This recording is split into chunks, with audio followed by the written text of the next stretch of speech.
Hello and welcome to Talking Sim. I'm Cameron. I'm Corey. And today we'll be continuing our playthrough of Disco Elysium, the story of a very bad cop who we are bad at playing. Or I'm bad at playing. Although apparently we're actually a very good cop. We're excellent at being a cop. Characters in the future may describe us as a human can opener. Really? Mm-hmm. Is that because we open cans? Spoilers! So I was thinking a lot about this game and how the skill checks are presented in dialogue. Which is really cool to me, because, like, older RPGs, like the CRPGs, like Baldur's Gate and stuff, they just compare against your static attribute points. Right. And then hide the dialogue option if you don't qualify for it. Right. Whereas this gives you a chance to actually make a skill check against that dialogue option. Which I think is more enticing. Yeah, it encourages you to make the attempt. Yeah. To kind of swing for the fences, because the failure state for a lot of those is hilarious. Yeah. Or you just get to try again. Like, you take a little ding. I don't like dice rolls and how probability kind of factors in. Just from, like, the same XCOM kind of problem where you're like, I got my sniper with my 90% shot and they missed the headshot. Yep. Yeah. Guess this game is over. Yeah. And in this one, you're like, well, I guess I just failed at smiling at a child. Oops. Yes. Yeah, the stakes are very kind of, like, difficult to evaluate sometimes. But I was going to ask you what your feeling is on achievements in games. I'm for them, I think. I enjoy them. I don't know that I've ever checked on my friends' Chivos, so I don't think they function as any kind of swag, but it's kind of an interesting way of rewarding exploration. Although you don't really explore if you know the Chivo is there. It's not necessarily organic, but I think it, like, entices, or it, like, tries to, like, push that curiosity button, because you're like, how on earth could I possibly achieve this? How is this possible in the game? And so you, like, or, like, the figurines won't win her back. That achievement, right? What the hell does that mean? Yeah, that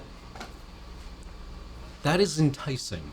Yeah, and I think the reason I wanted to play this game multiple times is because the stat checks are shown, and so I know what I would have to spec into to explore the game fully. Right. Yeah. Yes. I'm just curious. I'm just like, what happens yeah. if I talk my way through a door, right? I really like that succeeding on a skill check is also not necessarily good. Like, when we demolished those two older guys' ball game by succeeding on a check.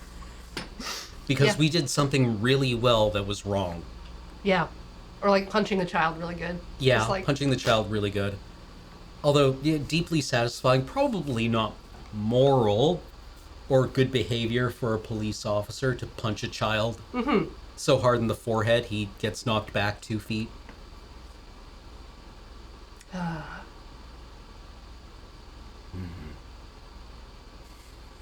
was also thinking, related to Kuno, that it's since we're saying a lot of the dialogue stuff, I have a real problem saying the fake racist things. Yeah. They're only racist in game. Yeah, I mean, Like, what if they're not, though, right? Like, there's a lot of places on Earth where I assume that, like, there are racist slurs for all kinds of people I don't even know exist. And what if these are just... what if these are real? Yeah. What if these are real? What if they're, like, such a close, like, cultural stand-in? Ooh. That's, like... Because, like, there's comments for, like, black people or Asian, like, the Soulites, the Korean-looking people. And it's just, like, that's so close to real life that I don't Yeah, like this is a racist term for an in-universe person who is black. Yeah. But Which I can is- just swap. Yeah, like, oh, we made up a new racist term for it. Good. So you can say it. And I it's feel like, bad. Yeah. I feel like, oh no, I'm going to offend some fictional character, and Kim is going to be disappointed, and Yeah, Kim will just be like, yeah, that's about right. Yeah. yeah. I guess I have to work with this guy. This is my life.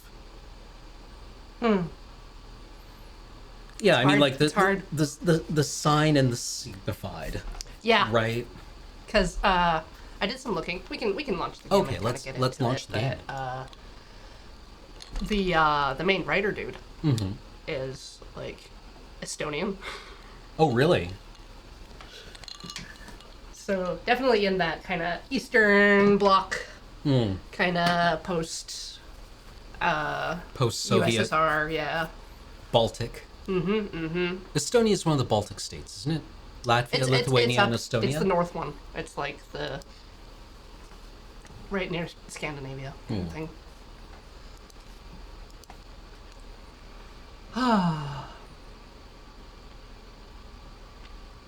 And yesterday, I think there was a thread going around on Twitter where people were being asked, what is your favorite role-playing game?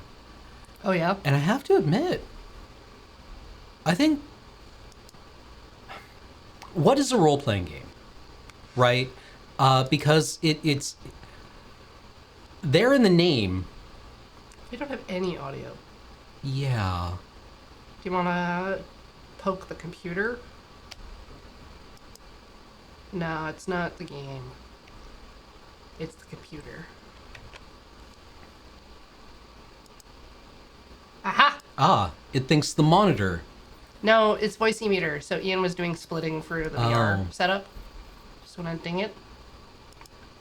If you click on it, click on the thumb on the Click on the. You click on the little dingus that you move the volume with. If you click on it, if you just click it, if you tap it, if it's correctly outputting, then it'll ding. Oh. So you can actually test. See? Now we can hear it. I see. Yeah. Technology. All right. Now, Democracy. Now, full screen the game. So I don't have to see the window bar. Now we're cooking with gas. Men adjusting and building things.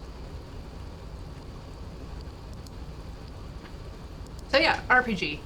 I was watching talks from Ludonarracon, which is like games writers talk on Skype, the convention. Sounds awesome. And yeah, they were talking about like the player character and kind of whether or not they're like a blank slate or has their own personality and history and stuff. So like in a role-playing game, what is our goal? Is our goal to like be someone other than ourselves or to like be ourselves in the world? Yeah. So that role-playing game, to me, means playing something else, playing a role outside of ourselves. Yeah. And I think this succeeds kind of wildly, because what I think role-playing game now means, and this isn't right or wrong, is you are playing in a game in an environment, but you have a stat sheet Yeah. that evolves and nominally improves over time, right? Like that's typically what The numbers go up. Yeah. Some things can modify your numbers. you can. Yeah, basically it's a numbers manipulation, using your numbers to manipulate the world. Yeah. Right, that seems to be kind of like the baseline RPG thinger. Like that's why people like JRPGs and CRPGs are different, but they're the same. Hey, cash. Cash money.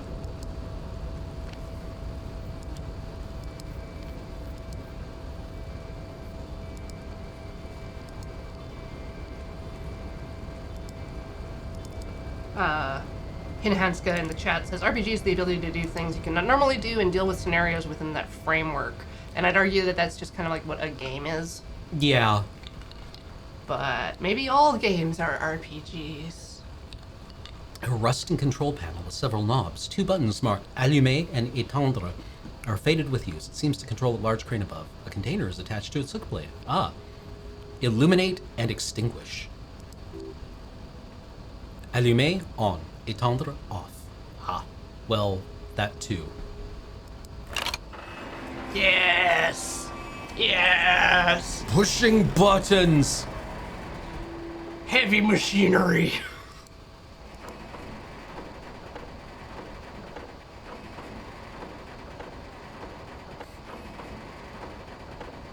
Do we just hear someone scream?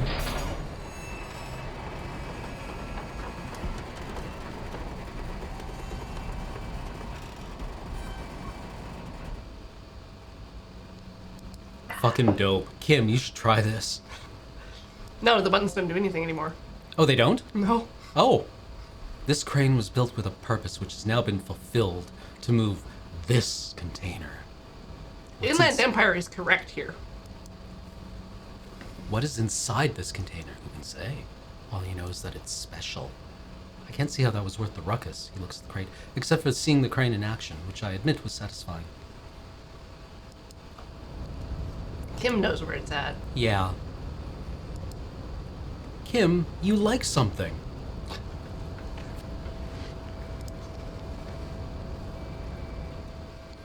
Before you stands a cargo container, just one of many in the yard. I think there's something about this container. The lieutenant sighs. Is this like your thing with that wall again? Maybe. I can't tell. I think we should investigate further. You do? Because I don't. What? Why not? There are a million containers here. Why are you fixating on this one? I don't know. It feels special. It's a cargo container, detective, just like all the others. He doesn't even look at it. We're not here to interact with containers. We're here to get the body down from the tree. All right. Murder investigation. You attempt to turn the handle to no avail. The door seems to be mechanically locked. To your left, the lieutenant considers your actions with some puzzlement. Mechanically locked. Mm-hmm. Look, Kim, we're trying to get into the place. Go that way. Oh. Yes, I suppose so.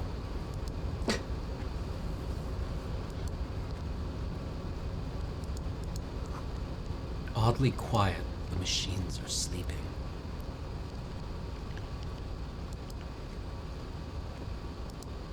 Thing? There's a thinger. A ding-dang-ding. Remember, spacebar can open the head orbs. Oh. So you don't even need to try to aim at them. Half-light gloves. Yes! Oh my god, they're tracksuit gloves. Right? They match the pants. Holy Kuno's gonna sell you. shit. Get 'em, get 'em. Gasoline-stained fingerless gloves in navy blue. They've been worn threadbare, but being made of wool still provides some warmth and comfort. What are our current gloves? We just swapped. We were wearing the gloves we found in the trash, and now we've got these elite tracksuit gloves. Ultimate performance efficiency. These Fallen Ultra Series gloves come fingerless and with grippy padding covering the palms, making these ideal for quadrupedal movement or for lifting cargo. Nice.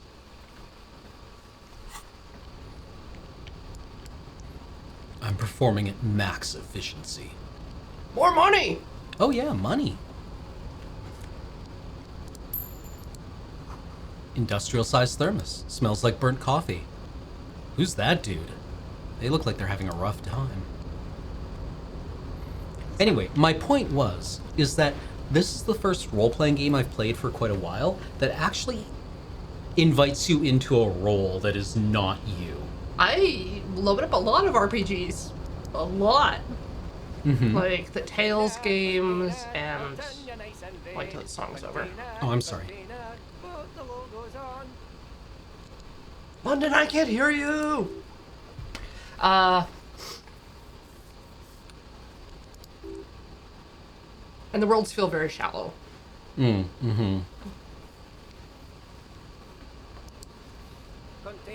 Container, used to be well pained. Container, now belongs to Evrout. Tiny Man is so engaged in his work, he doesn't notice you. Hi. Evrout, he looks after everyone. Huh? Well, hey there. How can I help you, mister?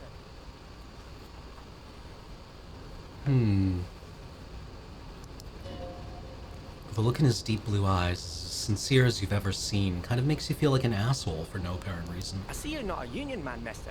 Did you get lost? You're not one of them scabs, are you? I mean, I don't personally mind. Folks is just folks, you know, and folks gotta eat. Just some of the other guys don't look too kindly on the stabbing kind, if you know what I mean, mister. What is in the container over there? Oh, that one. He looks at the container. That should be empty as far as I know. Lots of containers here have nothing in them. They're just waiting to be loaded up. Looking for the leader of the dockworkers union. Oh, you want Mr. Everard then? He's an awfully nice fellow, he is. Him and his brother are both nice fellows. They've lived their entire lives here in this neighborhood. He coughs, then continues immediately. Guys like Mr. Everard and Mr. Edgar, his brother, real good guys, made Martinez what it is today. Mr. Everard and Mr. Edgar, I went to the same school we did when we were boys. Patience. Deep down, you have the mental power to keep listening. Not many would, but you do. Do not interrupt Leonard. Had an arithmetic teacher, Miss Bellows. Leo lets out a little chuckle. Her real name is Miss Bellums. She was a real pretty lady, but when she got mad, he starts laughing. All the boys liked her, if you know what I mean, mister. He winks at you. We used to sneak in her yard at the dark and peek in through her windows. One time we saw Miss Bellows with a fella. Yes, we did, mister. No. Signs of disbelief in your eyes. No, you fucking didn't. Yes, we did, mister. He looks at you and shakes his head. Indeed, we did. Him was a big fellow. Used to drive the Troika near ours' houses and schools and everything. Leo leans in and whispers, them was all naked too. That's all I gotta say about that. Oh, thank you. Thank you. Almost forgot. Mr. Everard is usually in the container over there. Points to his left. But we usually leave around 22, so gotta be quick if you want to catch him. All right. That's probably all I need for now. Thanks, Leo. I didn't know Everard left. I thought he stayed there forever.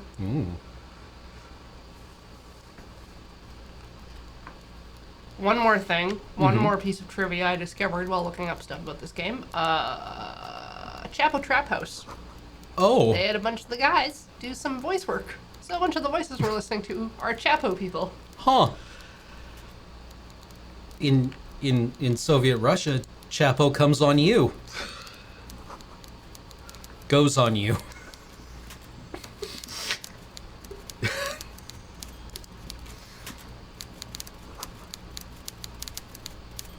Taxidermy fish that tells time. Well, don't that beat all get out. Right? Hello. Before you is a walrus of a man seated behind a large desk. He looks up from his work, not the least bit surprised to see you. With great effort, he straightens himself up in his chair, yet says nothing. He simply stares at you. A typical power play. Wait for him to speak first. Show him you've got the backbone.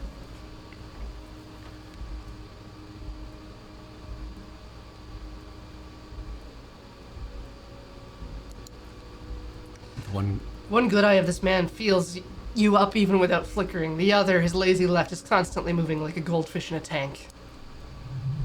Grotesquely magnified by his +6 glasses. For a moment, you don't know where to look. It is unbearably humid in the trailer. Beads of sweat slide down the man's forehead. He's cracking. At first, nothing happens. His face wears a wide and self-satisfied smile. Every now and then, he smacks his big lips. Like a general over his maps, he plots his moves. Judging by the way he's licking his chops, it's going to be a good one. So... He begins to speak, albeit very slowly, purposefully leaving a pause after his opener. Mr. Dubois, Mr. Kitsuragi, how nice that you found a moment to pay a visit to the Dubois-Jersey Union. I'm Everard Clare, head of this little operation here. Please, have a seat.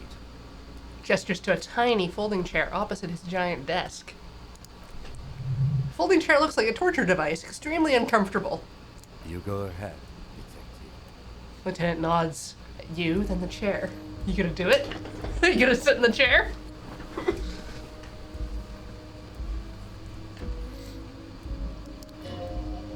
Whatever he has in store for you, it can't be good, he thinks. I'll do my best. Forgot about that. What's with this Dubois stuff? You're getting some seriously bad vibes from that name. Take a seat. Excellent, Mr. Dubois. I can see that you're a reasonable man, and reasonable men can be of great use to one another. Gives you a sly wink. Try to wink back. Do it, do it, do it! So tell me, how can the head of the Debarges Union help a representative of the Revachol Citizens Militia today?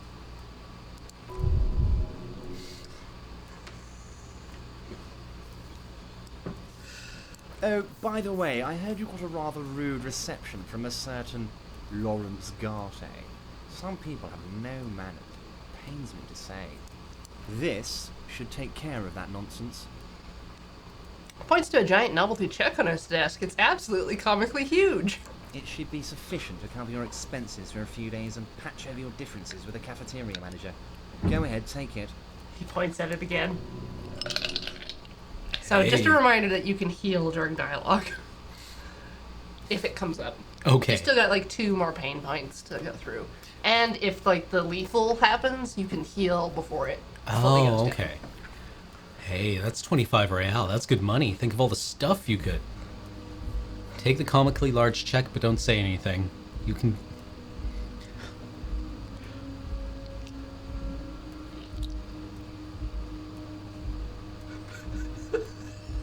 How do you know... Wait, you know Garte? How do I want to play this? Keep it, I'm good. You can take that comically large check and shove it up your... For 25 bucks? I'm not taking a $25 bribe. But it is $25. That's one night and maybe some smokes.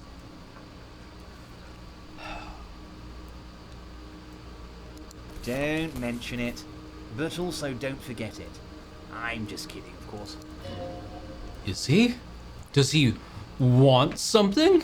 Now, I'd like to set your mind at ease about one other matter. Your lost gun. Let me assure you, Union people are on it as we speak. I've got my best hounds looking for that lost gun. Lost gun. Lost gun. Uh-oh. The world is swallowed by a black hole of fear. Only 2 words escape its gravitational pull. Lost and gun. Oh, well, I'd appreciate any help you could provide. Are you alright, Harry? You seem anxious. Well, don't be. Everything's going to be alright. It's not like you left it loaded. You didn't lose a loaded gun. Local children aren't out there playing with it right now, pointing it into their own mouths. It's in a safe place. I just know it. I have a feeling everything's going to be alright.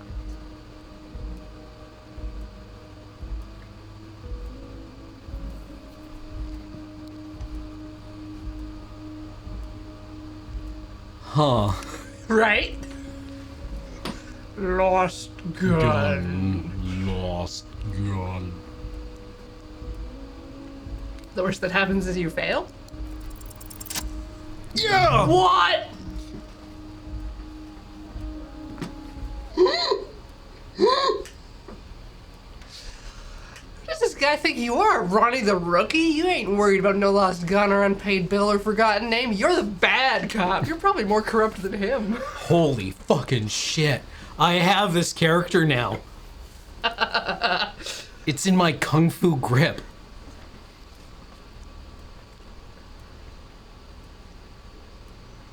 Wait, that's it? That's my point of pride here? Fat Man does the same, sinking deeper into his chair than one would think is physically possible. He seems to be enjoying your little display. Good, now lean in with some corruption. Listen, Everard, pal, we both know what makes the wheels of the world That turn. we do. Let them say what they will about you and me. We're both born fighters. This fighter could have used a more comfortable chair. Nice bit with the Why, chair, by the thank way. you. It's always nice when a fellow professional appreciates your work. That's it. Now kick back and add a final flourish for dignity.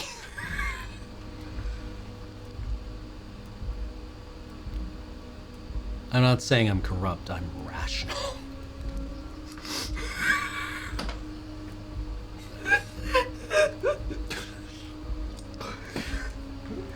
This is a worm's lair, and we both know why I'm here, to help grow your horde. I gotta do it. It's so fucking stupid. You strike me as a reasonable man, Harry. I like that in a lawman. Let's cut to the chase, shall we? What can Everard Clare do for you? I think we'd like to ask you a few questions. Don't you think so, Detective? Lieutenant looks quite fed up with the situation. Questions will show him who's boss. I want to talk about the hanging. Oh. Sorry. Of course. That's your main thing here. That's why you're in Martinez. He nods. I know everything that goes on around here, and I would love to discuss it with you. God, this guy's lapels. Right? They're everywhere. They point at him, And right? Like they form this triangle that points to his forehead. And I just love like how his picture, it's very Toad-like. It's just like, Yeah. I'm a goblin. I'm a Batman. Secret task complete. Interview union boss. I mean, it's no secret that the lynching is connected to the strike. So much talk about it. Honestly, it's been weighing on me so heavily. I understand you need to interview me. I sense there's a but. Or do we say nothing? But here's the thing that's been keeping me up at night. I want to talk about the hanging. I mean, if we could just calmly talk, exchange information, we could blow this whole thing wide open. Yes, that sounds good, the lieutenant says with a slow nod. Let's do that. But I can't think straight with this thing weighing on me. Suddenly he slaps himself on the forehead. You're police officers, aren't you? I have a crazy idea. You guys are basically door-opening machines, incredibly talented at opening doors. Kim, is that true? Are we door-opening machines? I'm not sure I understand, he looks to the union boss. You're asking us to break down someone's door? It's not going to happen. Come now, I just need you to go open a little door for me and leave it unlocked. A simple thing, absolutely nothing shady about it. Oh, why don't you just open it yourself? Harry, I'm a very busy man, and more importantly, I don't have the extraordinary physique you do. He slams his fists together. You look like you could run around all day. You want to send someone a message that the police are working for you? I repeat, I'm a very busy man, Mr. Kitsuragi, and therefore I must occasionally enlist outside help. He turns back to you. So what will it be, Harry? What's the door? Oh, no one's. It's just a weasel. A weasel lives there. Nothing for you to worry about. A weasel? A loud, blabbering weasel. When weasels feel no one is watching, they start acting foolishly. He removes his glasses and rubs his nose. Just go there, unlock the door, and leave it open. It's been such a burden on me, Harry. I just want this to be over so I can discuss business with you. He puts his glasses back on. Alright. We're the bad cop. Fantastic! My friend, just let me know when it's done. We can take our friendship to the next level. He flicks his fingers. You can get the key from Manana. He's down by the gates. Manana's like a free agent in the Union. Special operations, hardened socialist, a real free-thinker too. He'll tell you precisely where the door is. He smiles, obviously satisfied with how well he planned it all out. One last thing, Harry. Just open the door. You don't need to go in or anything. I just want that weasel to come home and see the unlocked door. You might have noticed there's one hanging on a tree behind the hostel cafeteria. Oh my. He smiles pleasantly. Don't take this question personally, but why would I get involved in this matter? Mr. Clare, the man was hanged with a cargo belt, a steel-reinforced cargo belt. It's safe to assume the Union had something to do with the murder. Besides, getting the body down would benefit all of us. It's a stain on the neighborhood. You're a community leader. Help your community out. I can certainly see how having him up there might start affecting some real estate values. He licks his fat lips and smiles. But of course, all joking aside, I am going to help you. He picks up the handset of a radio phone to his right and clicks the button. Jean-Luc, my boy, I'm sending 2 police officers down. They have a dead body and a tree problem they need help with. Namely, they needed to be taken down. And Jane, Jean, please take it easy with the race science. He's had enough of that. Hangs up and turns back to you. Is he sending you to Measurehead? Yep, you can find Jean-Luc down at the gates, but you already know that. Anyway, he's going to help you. Ooh.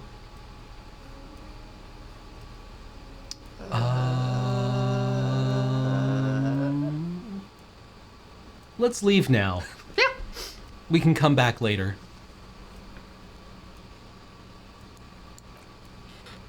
Wait. He leans, reaches to his drawer, pulls up his card. You'll need this to get in and out through the gate. Oh, wouldn't want to get stuck in here. Yeah, you're one of us now, a real red and white Union man. Take care, Harry.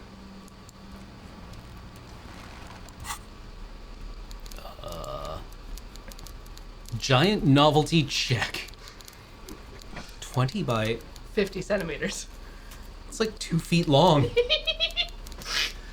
like it's meant to be handed over ceremoniously on a gala-like event, supposedly exchanged for 25 real at your local thrift store. Below the number, a careful hand has written the note, Constable's rent, all of it.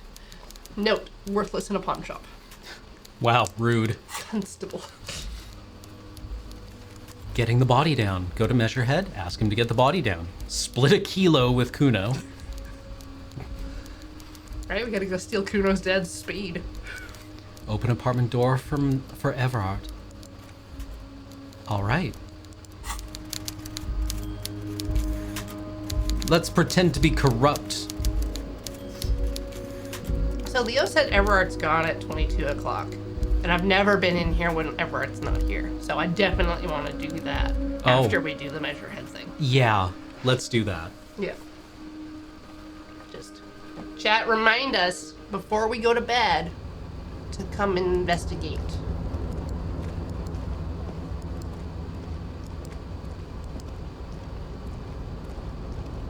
Dude, this guy's got a tree fort. This rules. Right? I want this office. Like he describes how to move him, they just pick up the container and move it somewhere else. Really? Yes. Dope.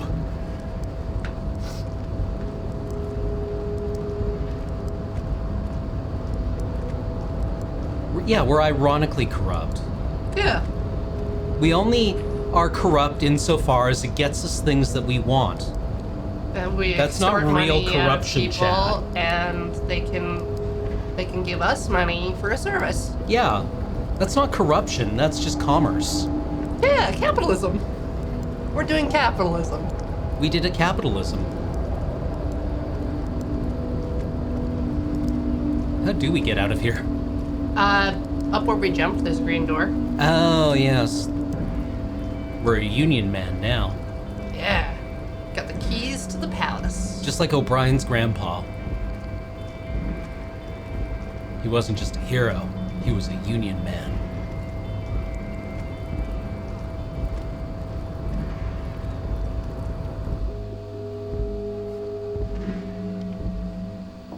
Yeah, we are accepting money in exchange for a service. That service is usually violent and the money is untraceable.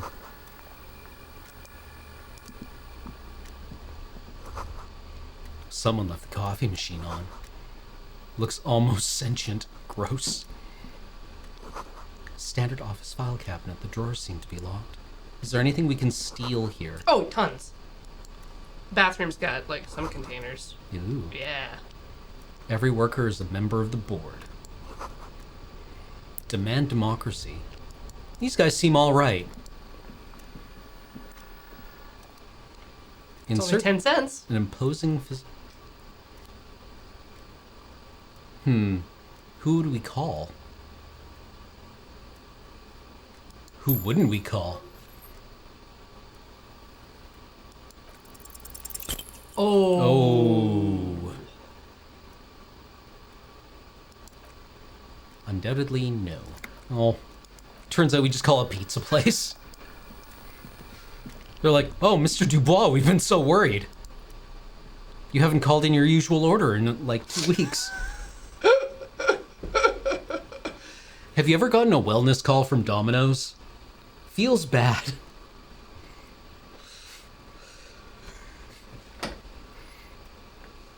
On second glance, someone has forgotten to properly close one of the drawers.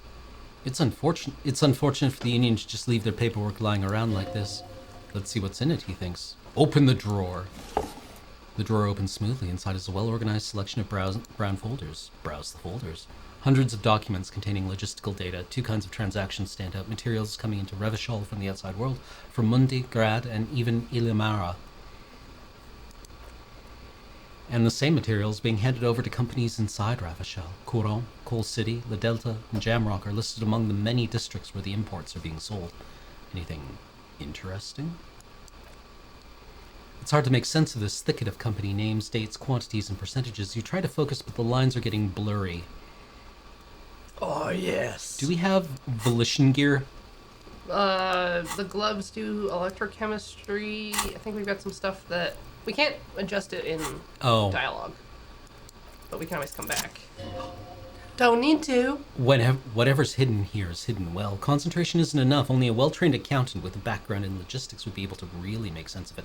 However, there is a little handwritten note stuck on the side of the drawer. Look at the note. It appears to be a to-do list written in large, uneven capital letters. Remember, Leo, Everart's shoes, special whirling borscht, water Everart's plants, sweep office floor, more banners. Good job, Leo. Special whirling borscht. What could that mean? The borscht! All items on the list have been crossed out and the note itself is crumpled. Look, Kim.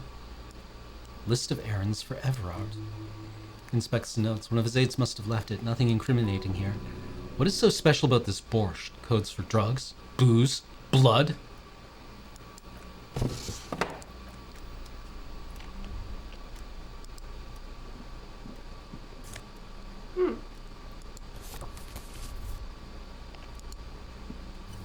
Do we just like... Uh-oh. Ooh. Ooh. Visual calculus. Drugs. Drugs? Drugs? I think that's it. We're not wearing any glasses. Oh yeah. Stuffed away in Dockworkers Union office. They're perfect for scribbling down paperwork when the sun tries to get in your eyes. Good for staring down suspects, too. They make it hard for us to tell when people are lying.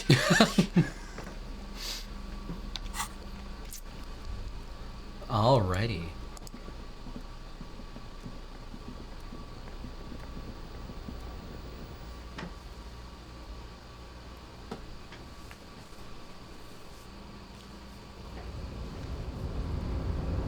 Measure head. Measure head.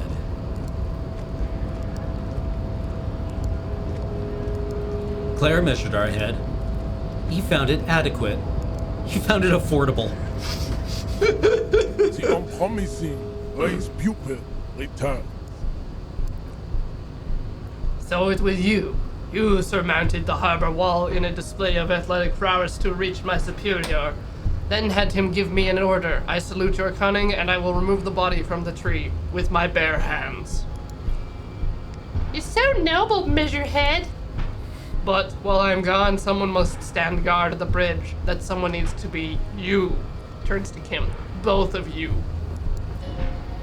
That would mean you're openly showing the people that you're taking the Union's side.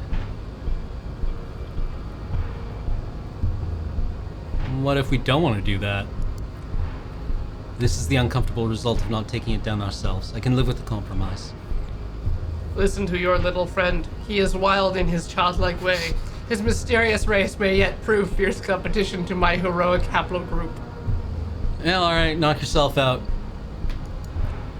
Babe, see that they stay here the whole time. You got it, Measurehead.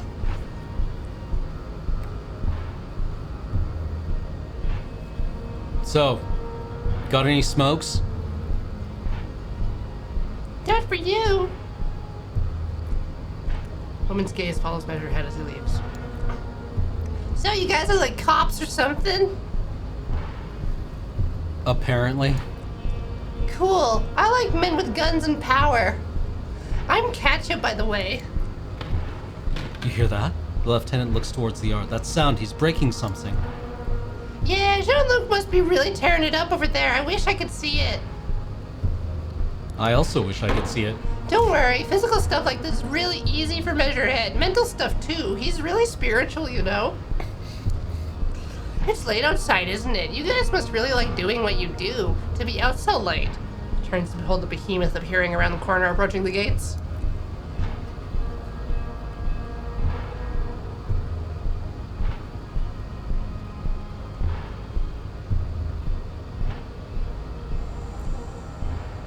The corpse has been removed from the tree. He brushes wooden flakes from his hands. Stand down and congratulate yourself.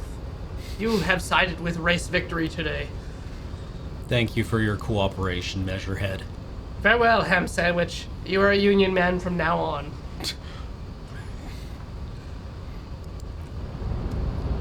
Okay, can we go back into Everett's container? Oh, yes, absolutely. So we don't have to do a lot of walking. Kim back. wants to talk. Oh. We should think about putting it today, maybe. The nights are still miserably cold this time of year. We can pick up where we left off tomorrow.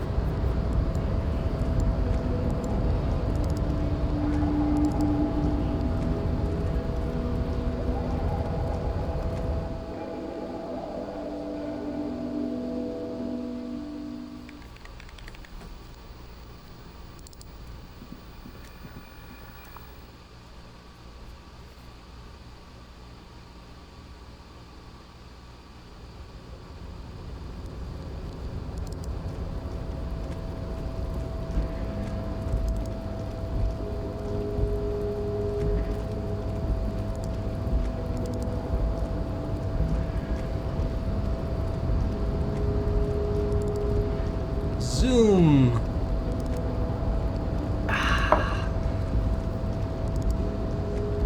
Got a real roadrunner here.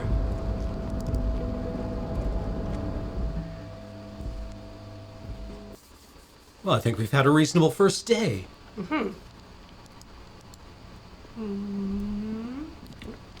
Oh, what was the...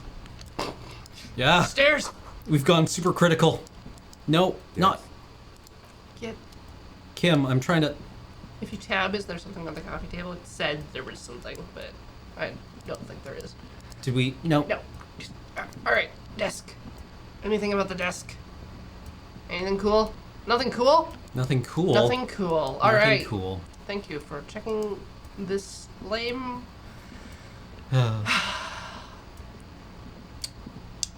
Dead end. Turns out Measurehead just tore the guy's head off.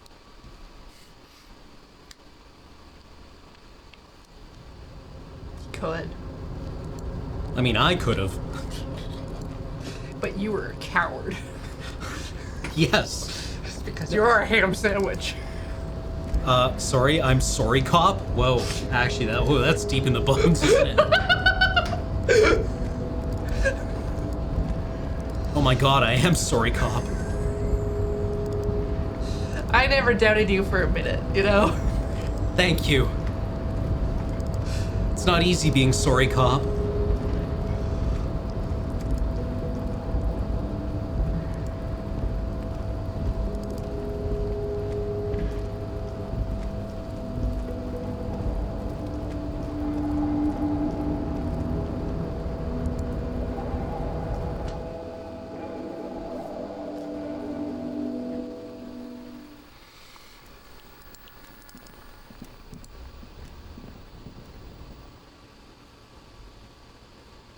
Why'd I turn down sorry, cop, then?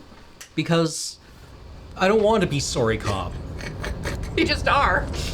Manana has a key for us. Oh, right. Is he gone? He's gone. It's too late. We, Game is bricked. yeah. Do it tomorrow. Oh, gotta turn in our giant novelty check. Oh, you don't want to try to give it straight to Gart?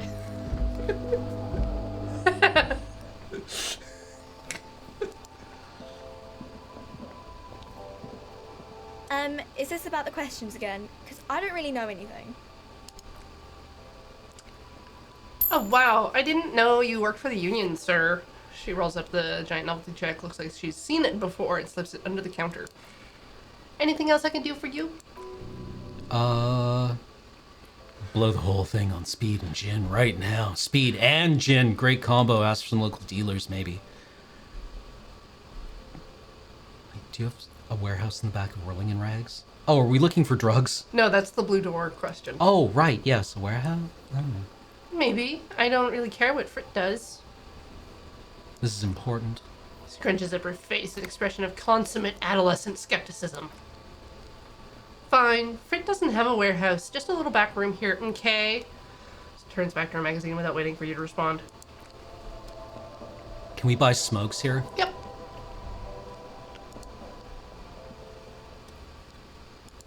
Shimmering wall of faces.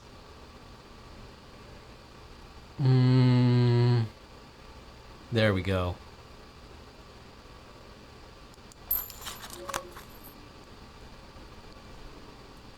We can also buy more health juice. True.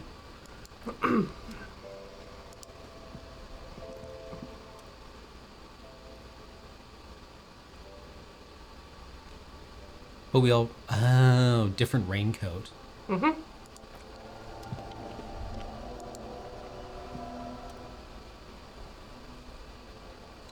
I think we've got... So the expensive ones are multiple units, but Oh. they're not like at once. They just go into your total of buffs. How do you mean? Like you get 8 uses if you bought that. Oh, Of okay. your morale healing. You're not limited to like buying a big heal. It's not like a super potion or something. Oh, okay, okay. I get it.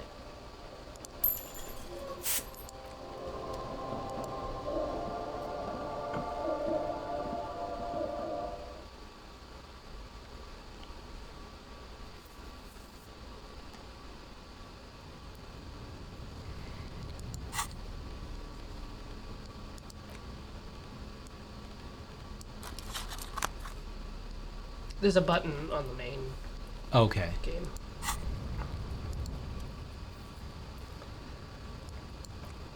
Brave little army in your pocket. You First picked- smokes platoon.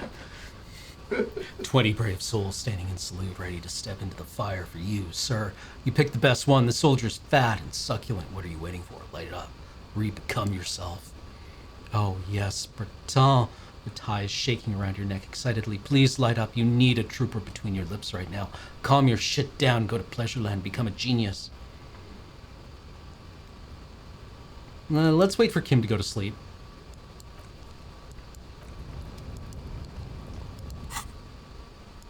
Are you only doing it for the Chivo or for the quest? Yeah.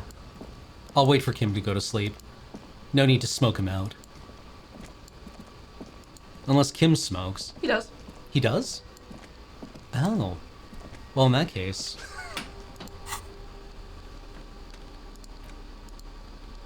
Do I have to...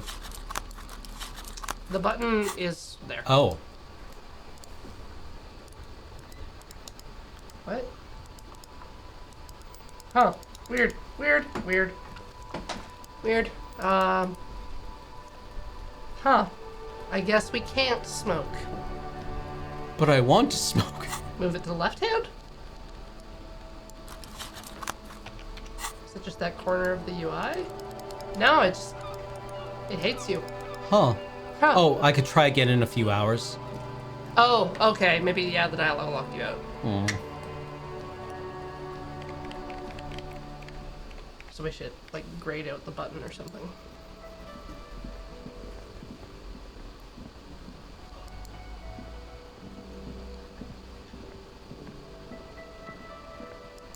What is the special borscht?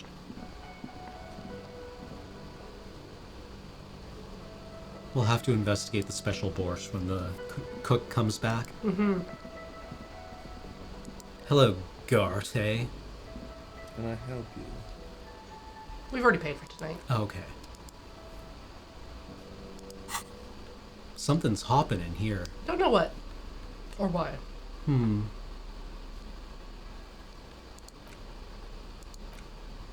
I guess we should actually go and look to see what Measurehead did. It's probably fine. Body's probably still there too. Probably. Same with the tree. Yeah, probably. It's probably fine. I'm sad that the Polish deli is gone. They made good borscht. Lots of dill. One side of my family is more Germanic, so the borscht is a bit different. Oh god, he looks so sad. No more rocks. Kuno. You missed it at show before. A kid came by and completely fucked a tree to pieces. He fucked the tree up. Fucked it good. It was porno. I wish I could have been there to see it. Now I have some questions. Shoot that shit at Kuno, pig or not. Do it. Oh my Buy his god. pants. Oh my god. We have the money. Oh my god. Look at how sleek they are. They make us good at everything. They do.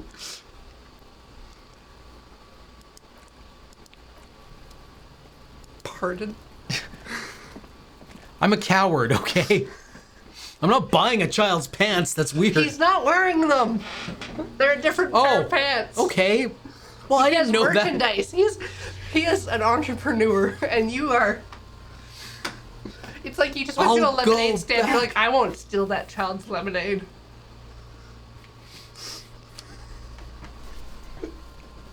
Fine. The corpse lies on the ground among the remains of an absolutely demolished pine wood branch. It's gently laid on one side. That's not pine. Beautiful. Well, it's down. Mr. Measurehead has done a good job. The lieutenant nods approvingly. Nothing is too broken or compromised. The victim is ready for a field autopsy. Field autopsy? Yes, he covers his nose and lists. 1, investigation of the scene. 2, initial examination of the victim. 3, field autopsy. 4, transportation of the body to the morgue. We're on number 3. The fuck are they on about? Cap's gonna cut his shit up.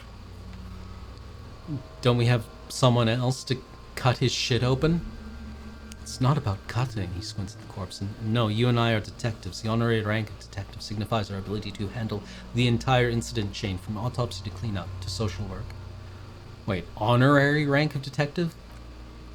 An honor and a burden attached to your rank once you've proven yourself able, usually after 5 to 8 years of field work. Mine is lieutenant detective. Yes, I feel like a detective. You are. Your station would not have assigned you on this case if you weren't. Now,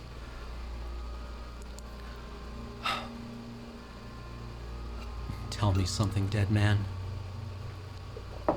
Enough. Okay, what is a field autopsy? Come on, officer. He pulls on a pair of latex gloves. You know what a field autopsy is. You've done 100 of them. You have another pair of gloves? Unfortunately, no. Fine, I'll take it like a man. Unhygienically? They're better than nothing. Tell you what, I perform the anatomical side of things while you take notes. You knew it because you inspected your ledger. The lieutenant is relieved you know the protocol. The dead man stares in silence as you crack open the ledger. The bright red pepper. Bright red pepper. Paper. You're so close. The bright red paper. It's. Nailed it. Is covered in boxes and lists describing the condition of his skin and organs in 3 parts. Above those, an 11-field info form needs filling out first. It begins with begin. 1, assistant. That's you. Leave it empty. Corpse lies there indifferent to your retrograde amnesia. The next box says coroner's case. No, number KK57-0803.0815. Next, name, NA. Next, date of birth, NA. Age, roughly 50. Try 40. The damage is so extensive, it's better to err on the young side. I'm gonna write 42. Race, Mondial. The pudgy mess of curdled meat looks neither Mondial nor anything other. Sex. Fucky! The little monster exclaims energetically. Male. Pigs gonna have sex? Nor does he look male with his pregnant belly and indistinguishable face. Date of death. We're still going with March 4th, 51. What else? He looks over your shoulder. Body identified by is non-applicable. Case number is the same as the coroner's case. KK 5705030815 listens, motionless, with cargo belt still around his neck. Only one box remains. 11. Evidence of treatment. None, at least not after the initial examination. Strange word. Treatment. What exactly is treatment, anyway? Do you know? No. They ask. Interfering with the body's position or wounds post-mortem. How did you not know that? Aren't you a cop? You're leaving a weak impression here. Say something sure-handed. Don't overdo it. It's okay to be unsure. Not so sure. Didn't the footprints look like he was carried over? They'd have to have incapacitated him and carried him over. This man was more than a match for untrained dock workers.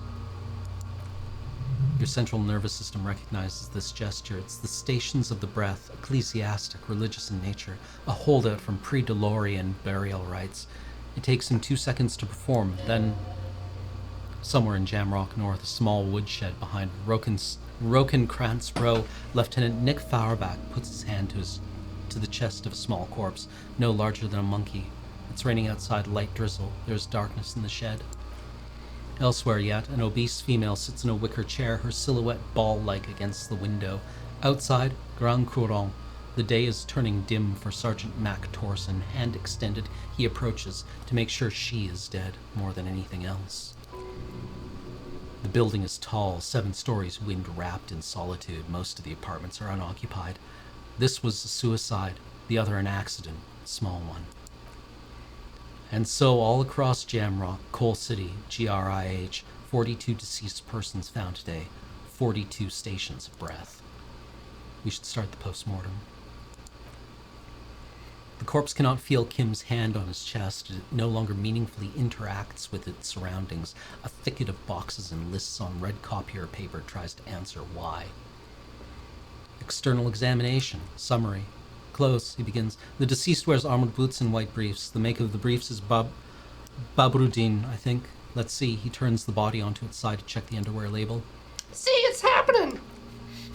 Babrudin, yes. Inexpensive. Size M. Color white. The disappointment was palpable. The red-haired thing was expecting something more lurid. Write it down. The rest of the clothes have been removed post-mortem by scavengers. In order to get to the victim's ceramic armor, officers are in search of the missing pieces. Removal of the boots is left for processing. Tattoos. He stands up, feet planted on either side of the body. The upper torso is covered in a single continuous tattoo resembling a map of the night sky. It reaches from the right shoulder to the heart. The ink is blue and white. The assistant has a color photograph of the markings. To be added to the case files is document A1. The photo is taken on the scene using a Trigat Mini. The deceased has a cargo belt lashing around his neck, tied with a hangman's knot. Color, yellow, length, 3 meters. There is a buckle on the other end. He produces a measuring tape. Well-nourished, athletically built, measuring 1.80 meters, generally consistent with age 42. Preservation is good, ambient temperature below freezing. Write it down. Yeah, he's my height, so he'd be like, yeah, medium would be fine for undies. Yeah. Yeah. Body hair is light brown. Distribution is consistent with age. He kneels in to get a better look. The deceased had male pattern baldness. Hair is combed back, short. The hair feels wet, soaked with rain, cold to touch. Not that different from a living person after a swim. Lividity is consistent with hanging. The head is congested. Contusions are present on the head, chest, and thighs, consistent with stones thrown post-mortem. Low velocity. Fucking low velocity! Right? Yeah! The kid explodes. You think Kuno doesn't know what you're talking about? Velocity was fucking max! Talking shit about Kuno's velocity? Lieutenant pays no heed. In addition, there are bite marks on the face, scalp, and chest, consistent with predation. Ligature marks. The lieutenant produces a small folding knife. With the other hand pulling on the belt, he starts cutting into the polyester. The stench is horrid after a while. It's obvious the material cannot be cut. The steel wiring, he concedes, breathless. There's too much of it. We need to remove the belt so we can get to the ligature marks. You got just the right tool for that, the chain cutters.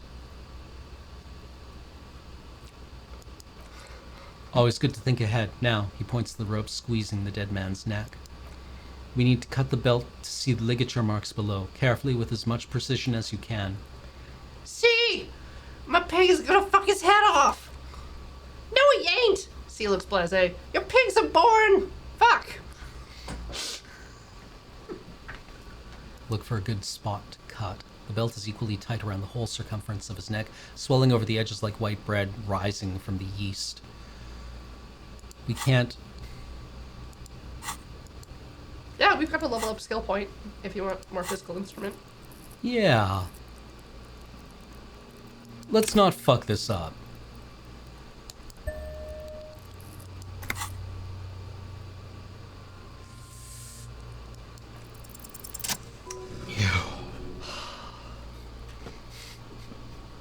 After some deliberation, you sink the cutters into the knot, tying the belt together. You squeeze the rubber handles together, sweat forming on your brow. Press down. Snap. The knot is slashed. Another cut and the belt falls apart like a flower bouquet, revealing the dead man's neck and the dark red ligature marks around it. The lieutenant kneels closer, running his fingers along the dark red groove until there's a gap.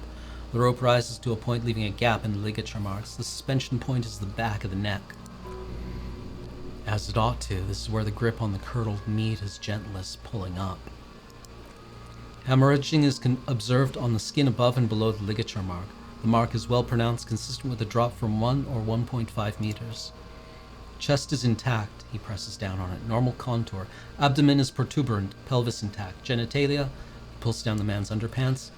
It's gonna happen, C! I fucking knew it! This is clearly what they've been waiting for ever since the autopsy began. The lieutenant is trying to make it as boring as possible. Genitalia is male and unremarkable, no evidence of injury. Write it down and move on. Back is symmetrical and intact. He struggles to turn the corpse on its side. Upper and lower extremities are intact but asymmetrical. There are combat injuries on right hand, thigh, and hip. In addition, I see smaller residual scars, too numerous to count, covering about 30% of his skin. Wow. From wounds sustained over 2, maybe 3 more decades, dispersal and accumulation indicates a long and active combat duty.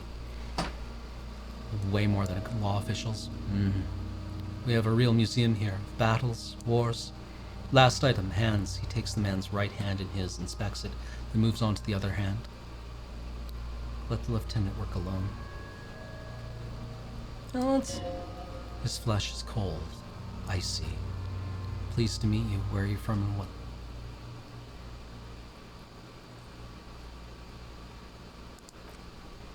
I'm only fucking with you. I know where you're from. From Cappadocia. And your name is Il Kobo. What can I do for you, Il Kobo de Cappadocia? Nothing. I got nothing. Nothing is, nothing does. This is pleasurable. I sincerely thank you for touching my hand. We should do this more often. Be close like this, I mean. Hands are clean, Lieutenant concludes. The dead man's fingers slip from your hand, cold and sausage-like. No sign of injury from struggling. Were you expecting any? I was. Maybe I'm just not seeing them. Honestly, the stench is making it hard for me to think at the moment. That's all for the external. Well done. What next? Internal examination.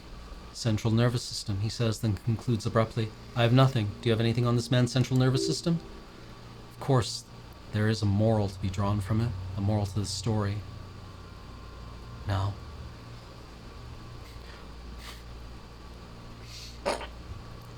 You want to have fun or you want to be boring? I want to impress Kim. Then let's be boring. All right. Mucosa skeletal. Purge fluid is coming from the mouth. He gets close to the swollen mouth hole, eyes squirming from the fumes. Not injury related. Eyes and tongues protuberant. Hyoid bone. Let's see. With his eyes almost closed, the lieutenant puts his hand on the dead man's throat and begins to massage it gently. A rotting smell erupts from the mouth. Purge fluid runs down his lips, black and viscous. Yeah! Jack that fucker off! The hyoid bone is fractured, he says after a while. The rest of the mucoskeletal system is intact, unremarkable. Back hunched as if in prayer, he begins to pry open the dead man's jaws. Respiratory system. He stops to exert more force. Both hands are used.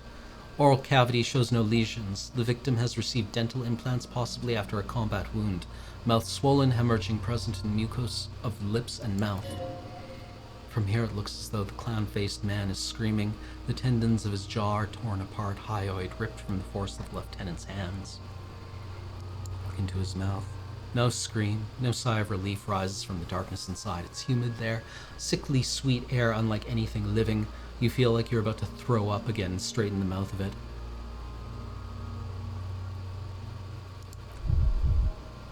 It's hard.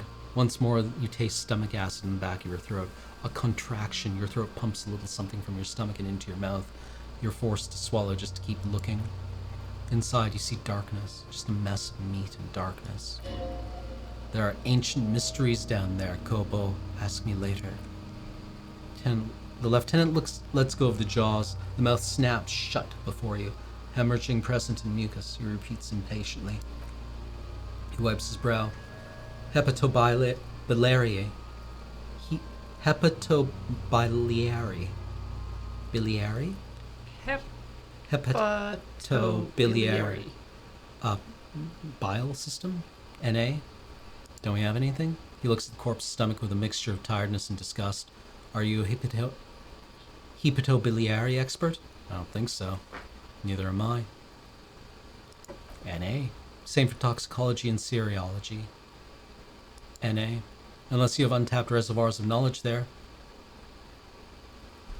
The completionist in me wonders if there's something we can do. Like a toxicology screening? He looks at the monster. At this stage, I doubt processing will find anything, even if he was brimming with cocaine. But still, you should add a request. Brimming with cocaine. Toxicology requested. Cardiovascular. The body exhibits heavy lividity. Blood is gathered in the hands, feet, and neck. Hypostasis is visually consistent with a hanging. Gastrointestinal. He breathes a sigh of approaching relief. This is the last field on the list.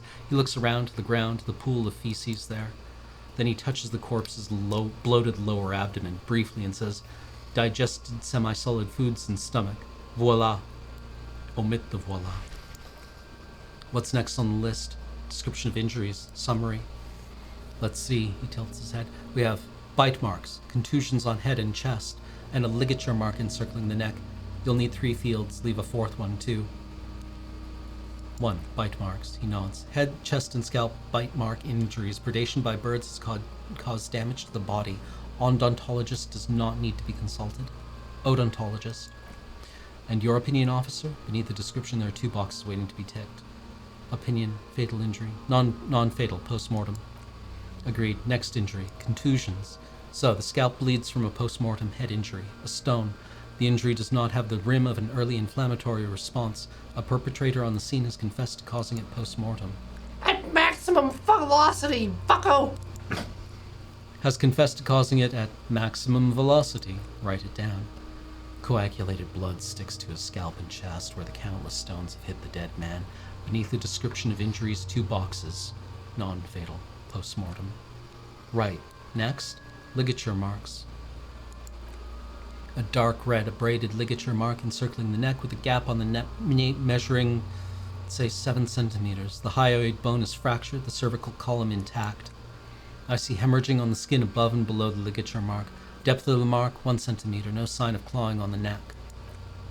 Below the note, 2 customary boxes wait to be ticked. The man's head jerks to the side, awaiting your judgment. The ring around his neck is visible. Opinion, fatal injury.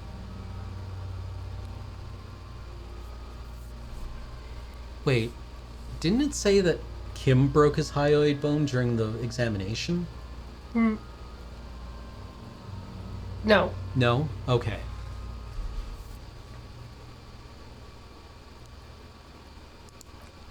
That's it. He cracks an uneasy smile. We have established cause of death. It's not much and it leaves much to be questioned, but it's a start. Kim broke his jaw. Okay. He produces a small black plastic roll from his jacket, a body bag. Let's wrap this up. I pronounce this field autopsy over. How did it go? Well, we established probable cause of death. Some would say that's the goal of an autopsy. We also requested a toxicological screening. That was thorough. The results should arrive in a couple of weeks. If we're lucky, I would not hold my breath. We were thorough with the list of injuries, too. We described them all in detail. What is there to say, given the circumstances? It was a professional field autopsy. Oh, yeah. Well done, Master Detective. Maybe a drink is in order. Well, what now? I need a copy of that autopsy form, then I'll drive him to Faubourg to rip out a copy of the autopsy pages for processing. He looks at the dead man one more time, then a slip of red paper in his hand, then at the corpse again. He's thinking, did I miss something? I'm sure we didn't get everything. There's always something.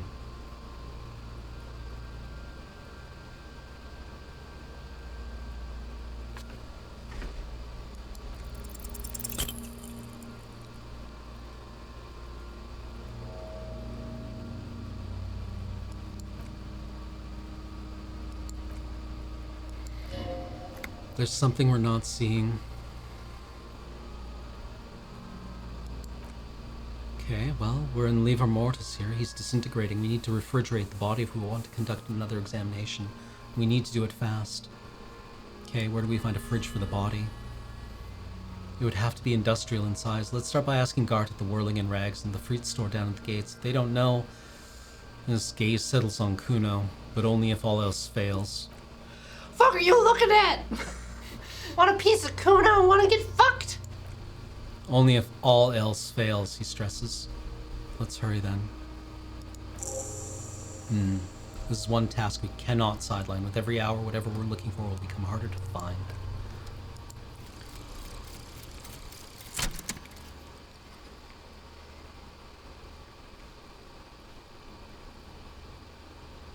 And the little guy gets smaller and smaller as you rise above the dollhouse world. You see him out in the snow, on the streets, in the shop at the corner, and finally in a matchbox house, sitting by the window, white flowers on the windowsill. You can smell them from up here. It's awful. A white morning, a modern death, divorce, or something similar. All you can do is put more distance between you and him, make him smaller, make him less you. Ooh, plus 20 zoom out distance. That's a weird perk, isn't it?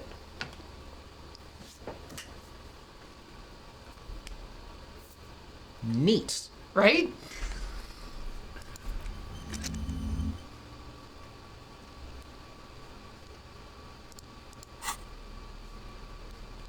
Was it visual calculus to do the Our glasses give us visual calculus. Which one? Yeah. The boots? The boot count? Or No, the examination of the body was visual calculus, wasn't it? perception? Perception? Or Okay. was it conceptualization?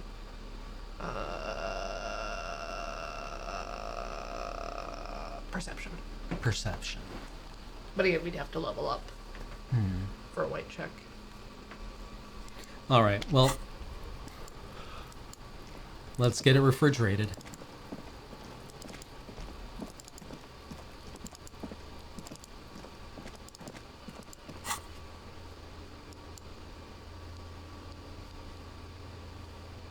These are the unlocked checks on the map. Okay.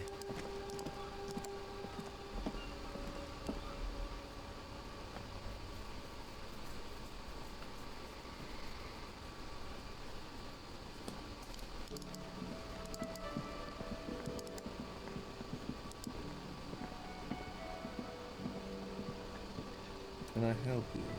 I seem to be in need of a fridge. Yes, yes, for the dead body. You want to put a dead corpse into my fridge, right? How did you know?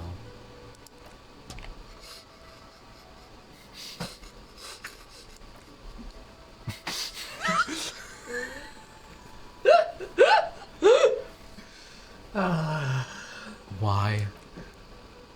Because this is a... Sorry. Can't believe you even asked me. It would only be for a... Lieutenant, you two? You're asking too? No. Wow. Turn the lieutenant off like he was a busted old radio. He really is the lord of his realm.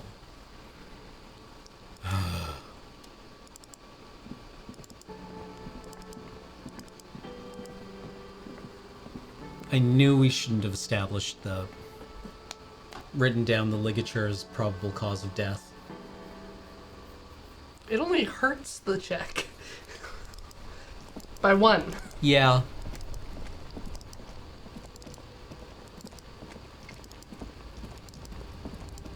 Oh no, it's closed.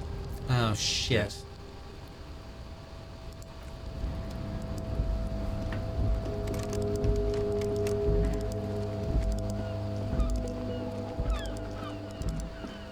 So what do we do now? Go to bed. I guess. Leave the corpse out? Oh.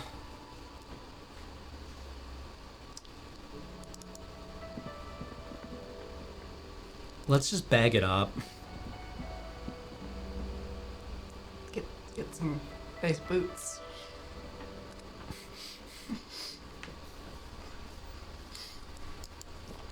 I mean, yeah, Kuno's an option. Shot's correct. We haven't talked to Kuno yet about if he has a fridge. Kuno, do you have a corpse fridge? Do you own a morgue?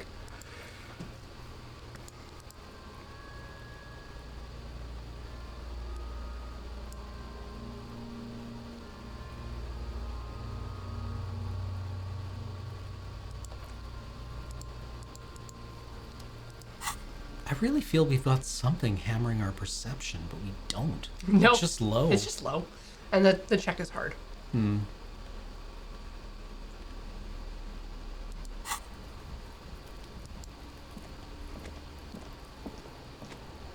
Fuck, does Kuno care? I'll buy the pants. Kuno unzips his jacket again, pulls the pants out of the plastic wrapping. Here, pig! We phone now. Performance buddies. Kuno could already see you soaring through the air like a fucking eagle. See you. Pig's in Kuno's debt now. Money debt. This... Good thing you asked, the Kunmeister. He nods, looking at me. Kuno knows a fridge, perfect for freezing. Thought you would. Where is it? Bacon Man's in a rush, but what's in it for me, Kuno? What's the return on Kuno's investment? But we're buds. By killing in his territory, someone has openly challenged Kuno. It's in his best interest to put them in their place. Some arrogant shit thinks he can kill in the Kuno's kingdom without asking the Kuno first. Sounds like lawlessness to me. Dark flame smolders in Kuno's eyes as he ponders your argument, wordless like kings do. This outlaw's fate is in your hands. Let's make an example of him. Help me locate him by using fridge body technology. All right, Kuno hears you. See that shit house over there? He points to the collapsed building of the bookstore. A cold comes over you as you glance behind him at the crumbling colossus there, casting a shadow on you. Yeah, big tall one behind you. You gotta get in that shit, he points again. In there deep. What do you mean, in there deep? Check the fucking basement, pig. Don't you know anything? Kid rolls his eyes. Always check the fucking basement, recon style. There's a giant fridge down there. He'll fit no problem. Confide. He nods confidently. It looks like there's a white bear or some shit. Try not to piss yourself when you see it. Thanks, Kuno. You didn't hear it from Kuno, pig. He looks at you seriously. Don't forget where you heard it from. Kuno owns you now, pig. You're Kuno's property.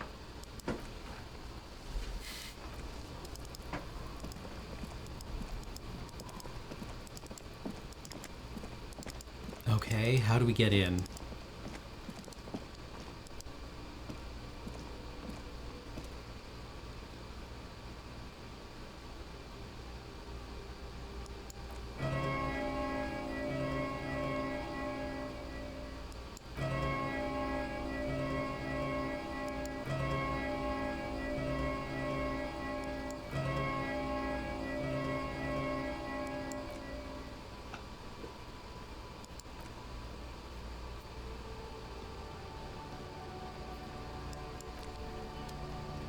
Well, we tried knocking.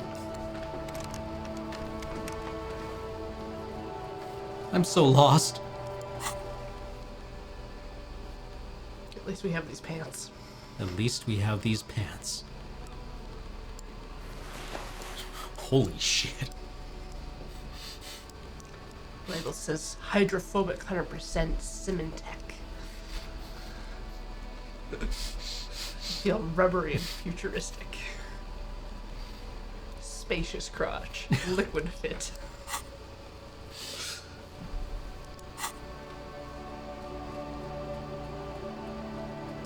How do we get in, Kuno? That is a question we can ask him, yeah. I suck so bad. Fuck, does Kuno okay? Maybe we lost it already. Yeah, It's gone. it's gone forever. Okay, so I guess we can't store the body? Tonight.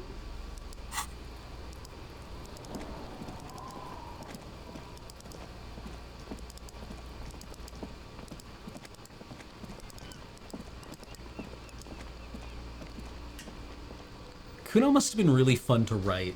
He's got great rhythm to his speech. Yeah.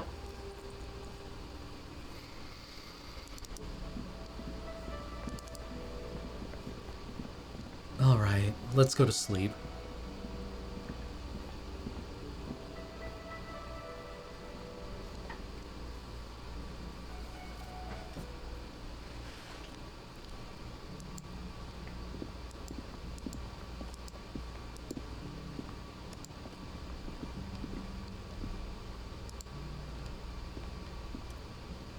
Good night, Lieutenant.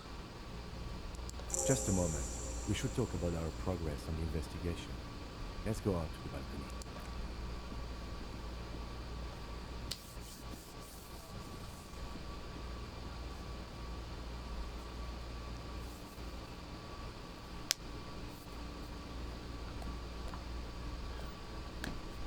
The air outside is brisk. The lieutenant is silent for a moment. He listens to the traffic hum, then... Now then, we should talk about the investigation.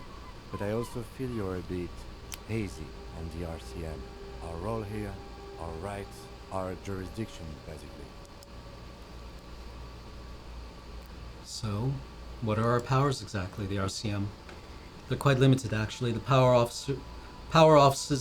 officers of Revachol citizens militia exercise most frequently is imposing fines of up to 1,000 real for offenses, in accordance with interdepartmental schedule. Wouldn't that be an easy power to abuse? Yes, though indirectly, as citizens can always request records from their local station. Officers of the RCM have been known to take bribes of less than the prescribed fine amount, he frowns. It undermines trust in the RCM. What else? We can arrest people, of course, but rather than bringing someone in directly, it's preferable to serve a station call slip. It prevents confusion and overcrowding. How can you be sure the arrestee will show up? You can't. Those who don't show up become fugitives, though, and have fewer legal rights when they are eventually caught. It's about power projection. Thus far, they mostly seem to show up. When power calls, you come, but power itself is a fragile trick of perception. I see. If someone resists? As you may have gathered from the fact that we are expected to carry a record of our kills, like the one in your watermarks, we're permitted to use whatever force is necessary, and strongly admonished not to use that power. What happens to the people we convict? We don't convict. We arrest and send them to the coalition government courts in Courant and La Delta. Prosecution works off our testimonies and records, which is why it's paramount to keep them. Taps on his coat pocket, where he keeps his notes. And who makes all these rules? The coalition government and the moral intern more broadly. The RCM was founded by the coalition government to restore order in the international zone after the revolution, so we did. Now we attempt to maintain that order, no more, no less. His gaze is absently fixed on a window below that just went dark, or perhaps it is better to say we were allowed to form. It's a point of contention whether the citizens of Revachol or the coalition government founded the RCM. I'd say it was the citizens. Be sentimental if you like. Either way, the moral intern leases us the right to keep the peace in the city, and they will take it away if we misuse it. The moral intern, what is it? The Moralist International are the world's largest political organization. He pulls on a cigarette. You know who they are. They run the place after the revolution failed. If I didn't know, how would you describe them? I don't know. Okay, they're a union of center-left and center-right parties across the Real Belt. Our coalition government is just one of its many projects. They also run the ICP, EPIS, most intergovernmental organizations in the world. What do they believe in? What do they believe in?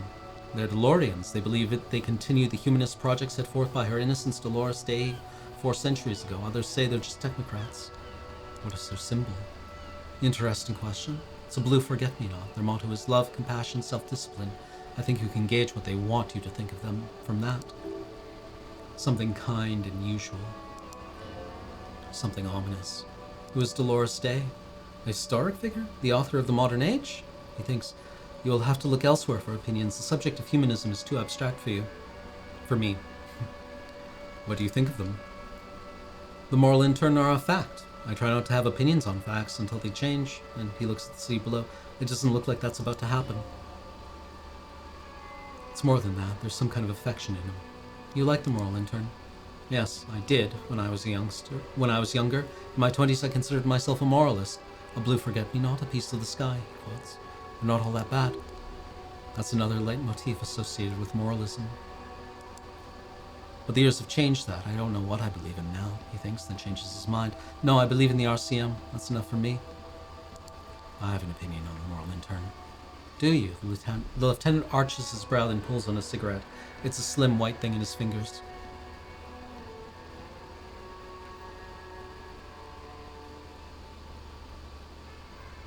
Want to be really offensive?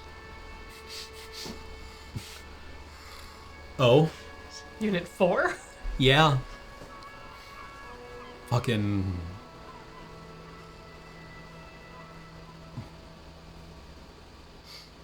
Doing the fascist route is a little difficult. Yeah.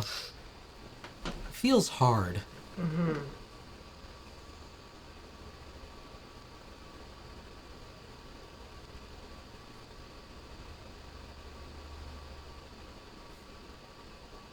When the revolution failed, huh?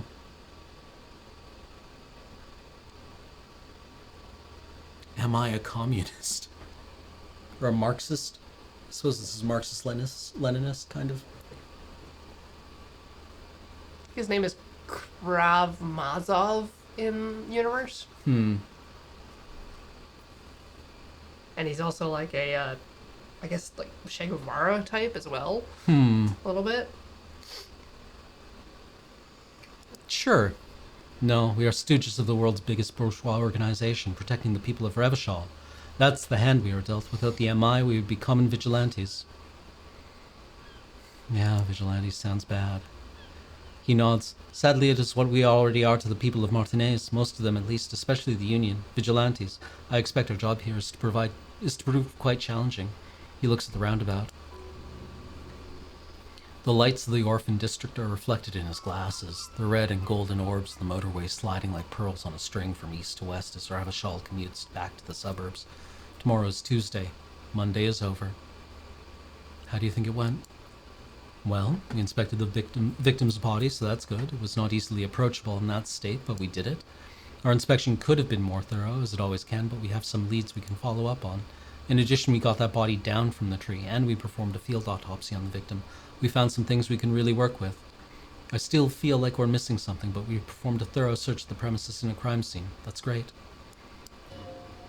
He's right. You could smell it, that something's missing, even under the overpowering odor of the corpse.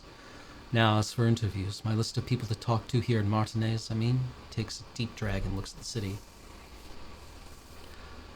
Yeah, well, we talked to some people. Including Everard Clare, a daunting adversary if ever there was one. He wasn't particularly forthcoming with useful information, however. He has stuff on me. Well, he frowns. We will have to work through that. We tried to interview the Wild Pines rep, but she asked us to do something for her first. Fine, so be it. He purses his lips. I have a feeling Joyce knows how dangerous the situation really is. We have to get her to talk to us. Above all, though, today was exhausting. What's with all the running? You run a lot. Is that a standard Precinct 41 practice? I like that you didn't run that much. Yeah. I don't know why I do the things I do, Lieutenant. He nods thoughtfully, tapping his finger on his cigarette. It's impressive, especially for a man your age and in those heels.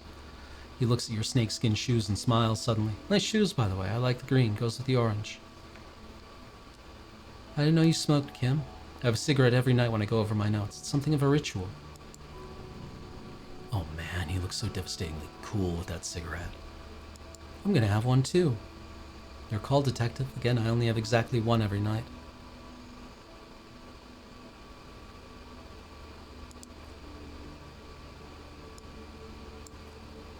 Dying lights of the city shimmer below like luminous clouds. They pass on his lenses. The lieutenant looks at his slim cigarette, contemplating the next drag.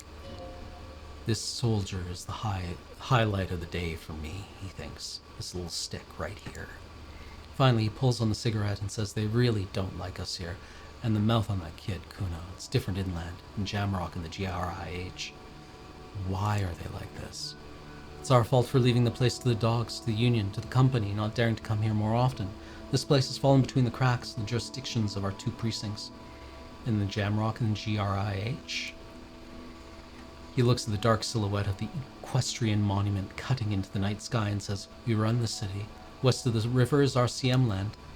It's incredibly hard. Human beings are, he shakes his head, but we are in control. It's worth it. The organization works. Our systems work. If they didn't, the city would disintegrate. Night. Captain Ptolemy Price steps into the yard. A piebald horse waits by the motor carriage, chewing oats out of a note bag. Seagulls fly overhead. The sky is black. Captain Price wears a black suit and a standard patrol coat as he mounts the horse to head home. Rows of houses on either side hunching over the sidewalks, and Precinct 41 with its dome roof growing distant. Around him the streets are silent. A kid on the corner waves at the captain as he takes the turn on Perdition and Main. The horse neighs. The captain nods back. Thanks, kid, he thinks. He's grateful. At least do some good.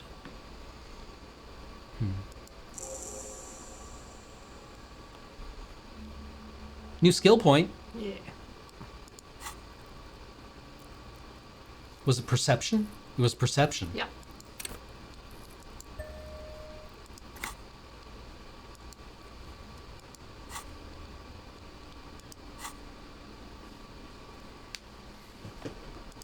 Kim's gonna leave us, but we could probably run down there and do that. Just Although have a boo. Sometimes you're not allowed to do investigation stuff without Kim present because of the dialogue.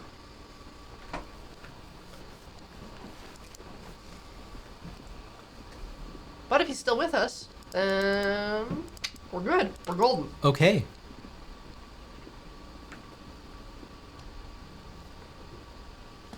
Let's see if we can do it. One more time. Big money. I've got it, Kim. I've got it. We're gonna get it. We're gonna get there. Maybe load up your flashlight. Ooh, yeah.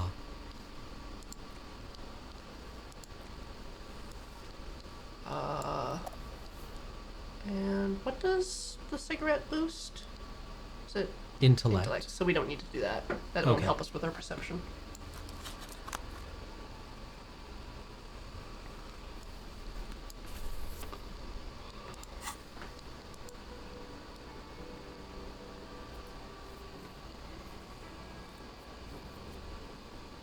I think we had a very productive first day. Yeah.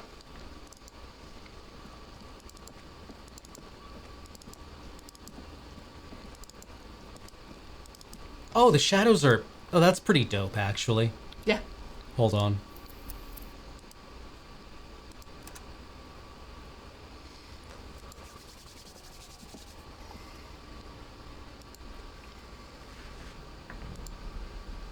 All right.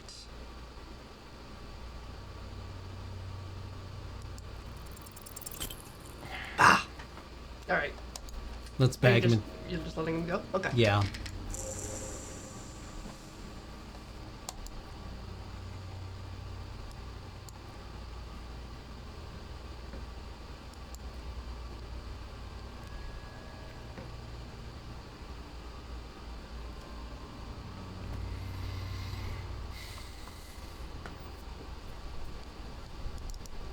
Hopefully somebody gets it in processing.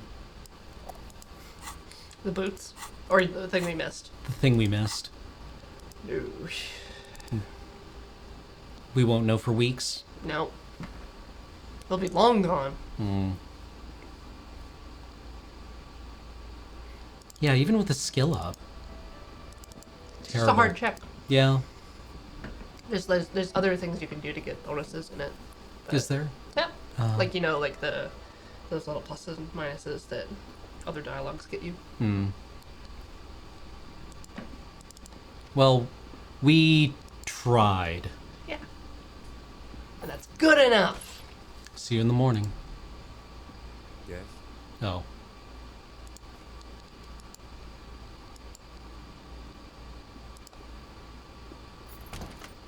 Are we able to have a bath? Oh, we can't have a bath. We can't have a bath until someone tells us to take a bath. Oh.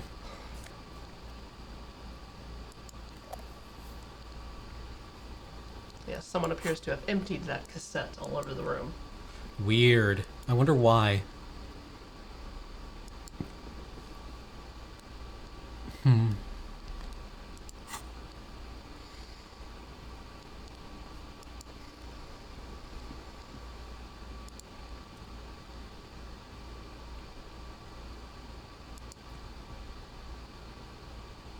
Let's take a break. Let's take a break.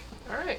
Okay. We're going to step away briefly, go wander around, get some fluids, stretch your leggies. So stick around.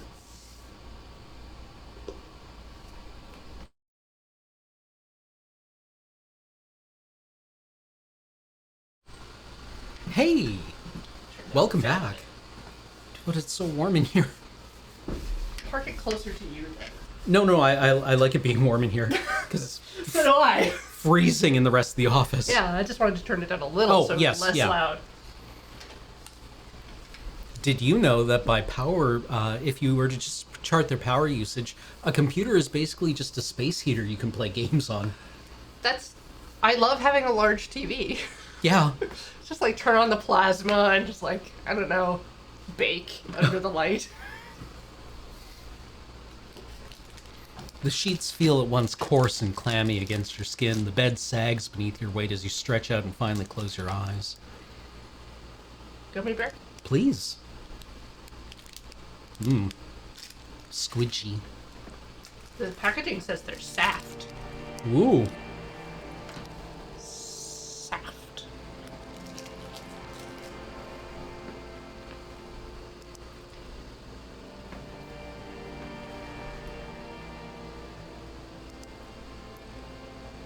This is me every night.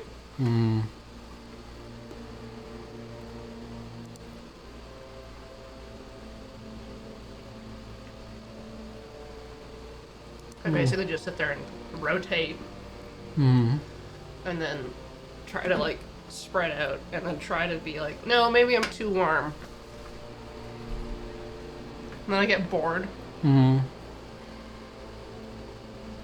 I might read for a bit. I usually find adding more weight helps. I have a weighted blanket. Oh, really? It's great. Under your thrumming eyelids, you see a dizzying array of colors. You won't get off this carousel quite so easily. It's a little better. Colors, scenes, and half-formed phrases still litter your mind. Part of you is trying to solve this case, isn't it? Who killed him? Something to do with... What was it the lieutenant said? Union? It's gone again. Your thoughts lost between the slowing brainwaves. No more thoughts. Fall asleep now. Your breathing steadies. A great silence washes over you until your eyelids twitch and in your sleep, and images start forming.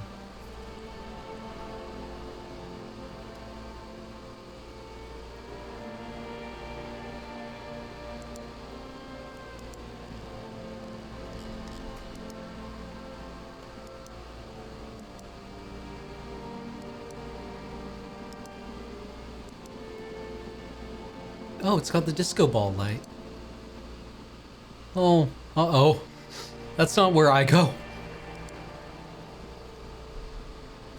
Do you remember the scent of your childhood? I remember nothing. Do you remember your wife's hand on your face? You said who? Do you remember the warmth of her thighs between her legs and in her mouth? I was left. That's right, funky baby.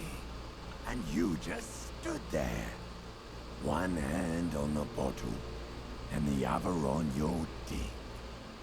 Watching her go. Let it all be dragged away from you. Tell me, where are your friends? Human beings have friends, Harry boy. Where the hell are yours?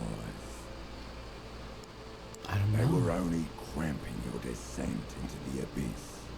Now they're gone. 3 times gone and never coming back. All of it.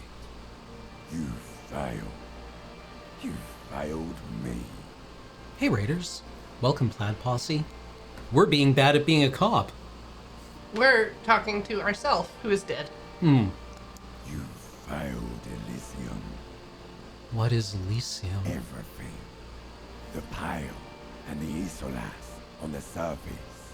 The outer magnetosphere. Burning, furious truth. 8,000 years of written history. You really dropped the ball, Harry. 4.6 billion people, and you failed every single one of them. You really fucked up. We've met, haven't we? No, Harry. You were just talking to yourself. Oh. That's all you ever do, even in your dreams. And the act is wearing thin. The spots on the disco ball fade around you.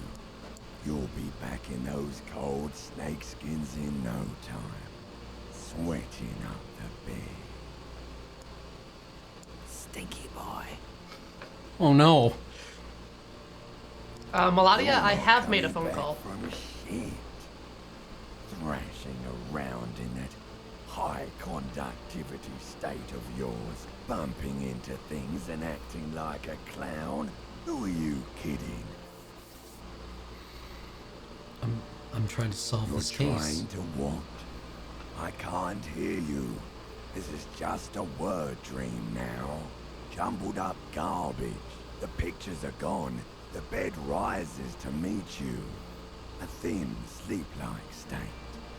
More glass than velvet, grinding in your head. Something is wrong. Sleep shouldn't be this bad. This dry, this unnourishing. There's something wrong with your thoughts. Some kind of new type of hangover. But there's another type of hangover? Oh yes, party boy. And it's worse than the one before. Just think of the shit you saw. Here it comes too. So soon already. A silent alarm goes off in your head like clockwork. Barely let you sleep at all. With the Time shit to get those factory. clothes on, Harry. Time to go to work in the shit factory.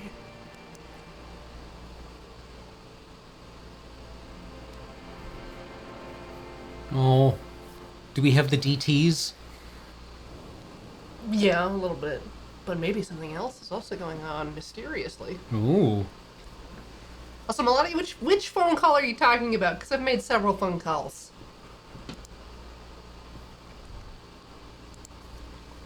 Good going, buddy. I just had the most beautiful dream. Uplifting, rejuvenating. Really? Because you feel even worse this morning than you did last night. What the hell is going on with me? You mean, why are you so tired? Too tired and down to even think? It is worrying, isn't it? You can't be a detective like this. Detectives need to be able to think. Why is this happening? It's just that your heart has finally pumped all the speed out of your system, Buster. Time to go get some more.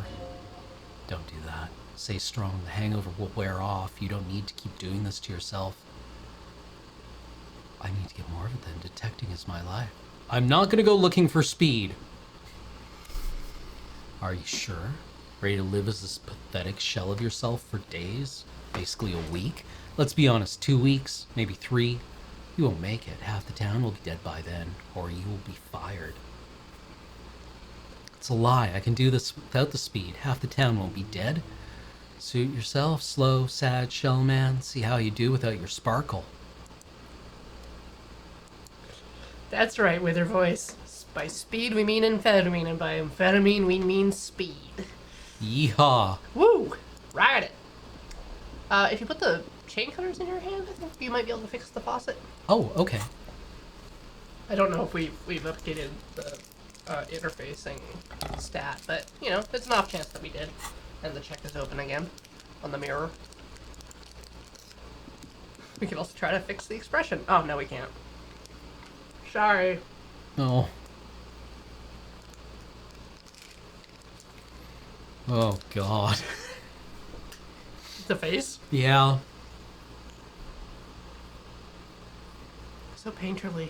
Hmm. Some dry brush canvas right there. It's very, yeah, this is very, a glass darkly. Hmm.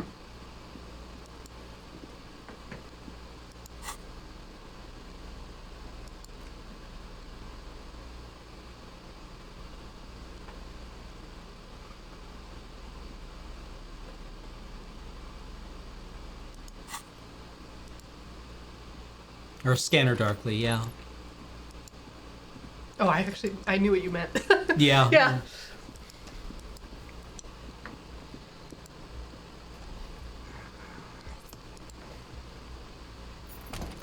Only without the body suits.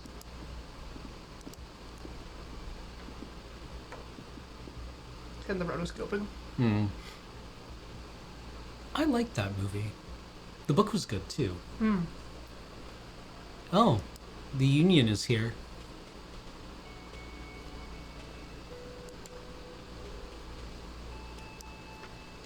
Kim wants to talk.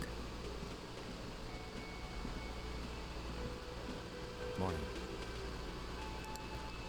I've got some good news, the lieutenant smiles. I took care of the body. The thought of him decomposing in my MC wouldn't let me sleep.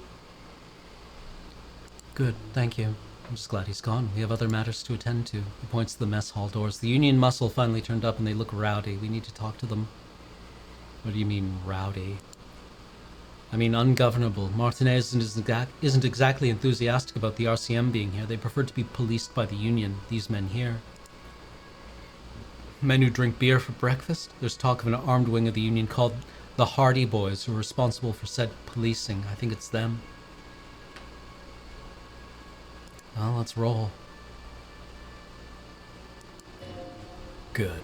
Power move. Purposefully concentrate on something else first. They're in no hurry to leave. They think they own the place. Anyway, I leave that choice to you. Whatever you decide is fine by me. Hello. Just a moment, officer. And there's no public phones nearby.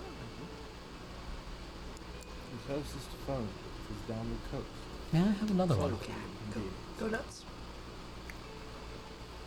It's fine. I'm just squishing this one to warm it up. Hmm. Now,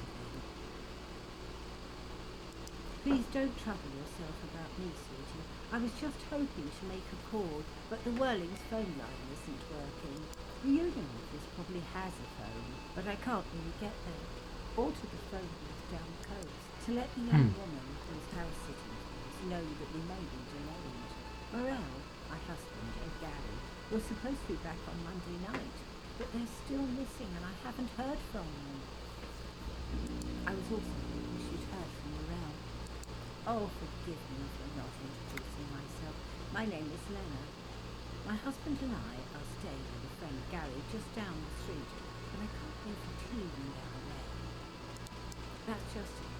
This isn't like him at all. He always plans his expeditions so carefully.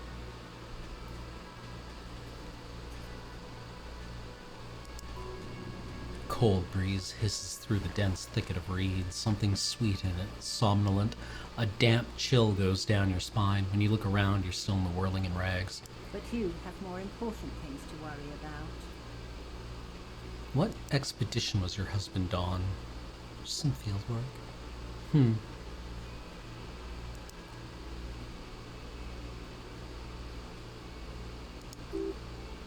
The water lock, that was broken. Could this be it?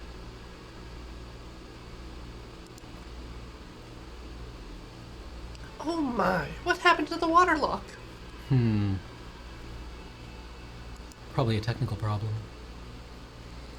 Well, whatever the cause, I'm thankful. She turns to Kim. To both of you, you've spared me another sleepless night. Oh no! My bear fled. It's still good though. Yeah. It's a red one. You're welcome, ma'am. Turns back to you. I hate to ask, but if your investigation takes you to the other side of the coast, please keep an eye out for my husband. This will surely lead to a cryptozoological mystery with that extremely rare insect. Yes, some left-field scientific research is exactly what you need right now. Funk up that vanilla murder investigation. And if you see him, let him know Lena is waiting for him here at the Whirling. He gets so tangled up in his work, he may not know the waterlock's been repaired and it's cold out there. You're such a dear. Thank you, sweetie.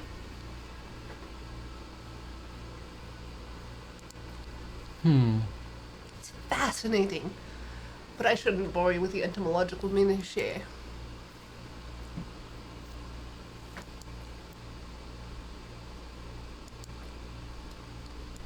Maybe we can ask about the borscht. Do it, do it, do it, do it.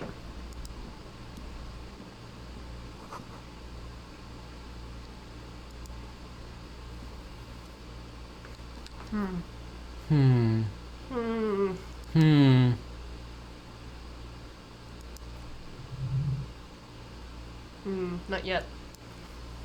But the borscht. Hopefully it'll come up later. We might have to talk to Everard first.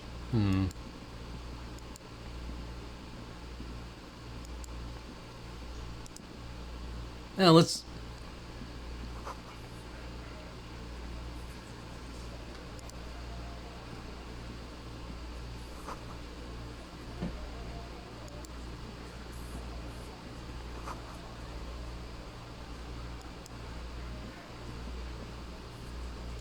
Oh, that's true. It was on Leo's to-do list, so maybe we can talk to Leo about it. We don't have to walk all the way into Everard. Let me handle it. You seem a little different today. Less hospitable. You are far from home, Lieutenant. This isn't a district known for its love of self-proclaimed militia. Man, she did seem friendlier sitting on the corner. Enough. Let's talk seriously. You are looking for Titus Hardy, who you think has information on the murder the RCM is investigating. You want to interview him. That's Titus. Talk to him. But know this. I'll be keeping an eye on you. No strong army, nothing official. The district of Martinez does not recognize your authority to make arrests. It doesn't matter if you recognize our authority. We will make an arrest if we have to.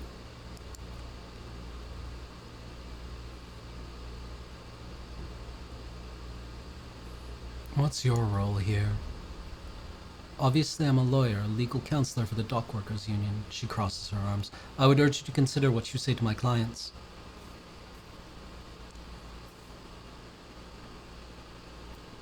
What if I want to talk to you? What you want is of no significance, officer. Don't test your authority. In Martinez, you are no one. What are you going to do to me?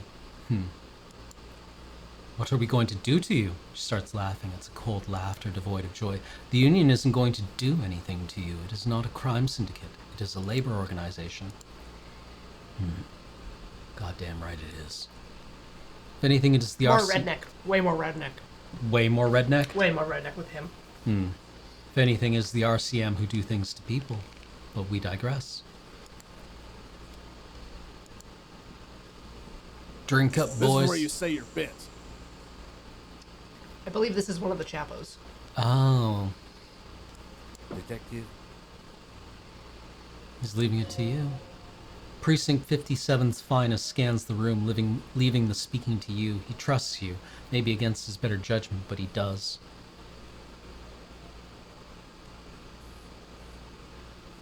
Are we gonna, like, front? Are we gonna, like, swagger? No, they don't recognize our authority, though. Right? Is that just a straight-up request, then? Yeah, you need to talk about the this is hanged man about out him? back. A real looker, that one. You sure it took your time, huh? Waited for him to get all ripe and pretty for you. Oh, he was a real pretty boy. Hanging up there, letting out that pretty boy smell. I can't for the life of me understand why you did it. I mean, I would have just left him up there. You must really like cleaning up other people's shit. You might want to start asking your questions now. It's not going to get better than this. These guys are so macho they're ready to confess to first-degree murder. Ask if it was them. Do a head count first. Connect these men to the track you saw in the yard. Chances are they're going to do a map. They're going to match. Starting from the right, boot size 44, blonde man in his 30s, overbearingly masculine. Sitting on his right, standard working boots, size 45 or 46, eldest in the room, probably mid-50s, smoker, quiet. Across the other table, hobnailed working boots, size 43, gang tattoos, mesquite or some Sarah Marisian in his late 30s, early 40s. Titus Hardy, and then standard working boot, steel reinforced toes, size 46, the big dick, wide at the shoulders and lean at the hips, rugby cap, fingerless gloves, and numerous scars, a little under 40. The emblem on his vest says Rowing Club. A little patch below it reads T. Hardy, Captain. In the far corner, standard working boots, steel reinforced toes, size 44, 40-something, non-alcoholic beverage in hand. Is that a plectrum? On his neck. Forget it, it's not important. The little guy? Size shanky, size 41 with a light step, not a child after all. An older man with a rat face, mean watery eyes, and 2 front teeth missing. In the middle, heaving and wheezing, big guy, size 46, deep marks, probably carried the victim over. He alone is 130 kilos, had the man in armor, and he could easily exceed 220. In conclusion, these 7 are the actors on the crime scene. The footprints are theirs, but there's a discrepancy. One of them is missing, the odd soul. Exactly, you've stood there for about 4 seconds, not saying anything. Hit them with questions. Where's the 8th Hardy? Where's the 8th Hardy boy? What are you talking about, madman? There's no 8th Hardy boy. There's seven of us, and we're all here. Sizes you up. Well, what? You want to be the 8th Hardy boy? We ain't hiring. Actually, boss, we've been talking, and we think we could... She could, maybe. This person Glenn wants to hire, he really respects her. Shut the fuck up, Glenn, he roars. I do the talking here now. What the fuck do you want, cop? So let me get this straight. There is an 8th Hardy boy. It's a she, and you don't like us talking about her. That's right, we're not talking about this. This is a private Hardy boys matter, nothing to do with your shit. And he points at Kim. You're not cops here. Don't go digging around if you don't want a bullet in the back of your head. I'm watching you. Good. We're all watching each other. Lieutenant adjusts his spectacles. Officer, your question? There's no point in pushing it further, he thinks. This is already a victory. We'll learn more about this 8th Hardy sooner or later. The pretty boy? Takes a sip from his can. You guys really love talking about that pretty boy. Funny, the lieutenant says without a smile, but my partner and I have a serious matter to discuss with you. Why are your boot prints all over the dead man, all over the scene? You mean these boots? Size 46, steel reinforced toe. Yeah. We all got a pair. We wore them the night we took the pretty boy out back and hung him by the neck. As he speaks, his fists contract, going through the pulling motion again, savoring it. Yeah, we did this. He looks you dead in the eye. Together. All of us, until he was dead. That's why our prints are all over the scene. Huh. Just confessed to murder? Goddamn right. No, the woman interjects. These 7 honest men have equally come forth. They told you what happens so that you don't waste any more of your time.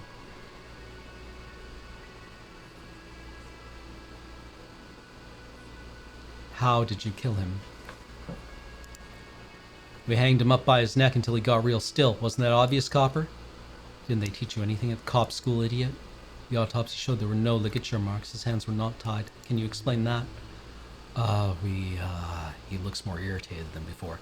Look, I'm not going to play 20 questions with you, Capo. I'll say it again. We killed him. Yeah, I knocked him out, the tattooed one speaks up, banging on his chest. Came up behind him and clubbed him in the back of the head. He went down like a sack of sand. That's right, lawman, he spits through his teeth. Then we hanged the fuck.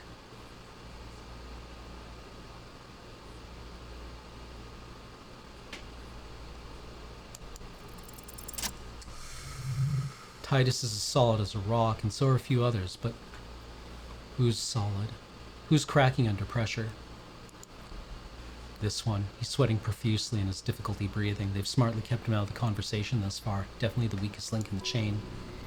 A single sentence would wear him out. He can't take the length of the questioning. Keep it going long enough and he'll crack. You having trouble breathing over there? No. He looks up, startled, his forehead shiny from sweat. A few coiled locks are peeking out from under his warm woolen hat. Of course he's having trouble breathing. Look how fucking fat he is. The man next to the big guy bursts out laughing. Fuck off, Shanky. The big boss steps in. Angus is a powerful guy, all muscle. Keep your eyes on this powerful guy. Sooner or later he's gonna break like a piece of twig. What'd you use to knock him out? My fucking elbow, copper. He looks at you straight in the eye. Samaran boxing style. Where'd all this action take place? Right fucking here. He spreads his hands. The fucker started coming to our bar, asking for it. What aren't you telling me? And fuck you too, Copper. Picking on Angus like this. We're done with this schoolyard shit. Just so you know, he doesn't have trouble breathing. His all-muscle comment wasn't sarcastic. He's genuinely trying to look out for Angus. This one is a stone wall. You won't get more out of them the night of the murder. Not yet. Okay. Other questions about lynching? Like what, Copper? Who called the shots? Are you deaf? There will be no singling anyone out. You can't arrest a Hardy Boy without arresting all Hardy Boys. A shadow of a smirk passes her lips as she tilts her head. Do you think you could do that? Do you think you could arrest them all?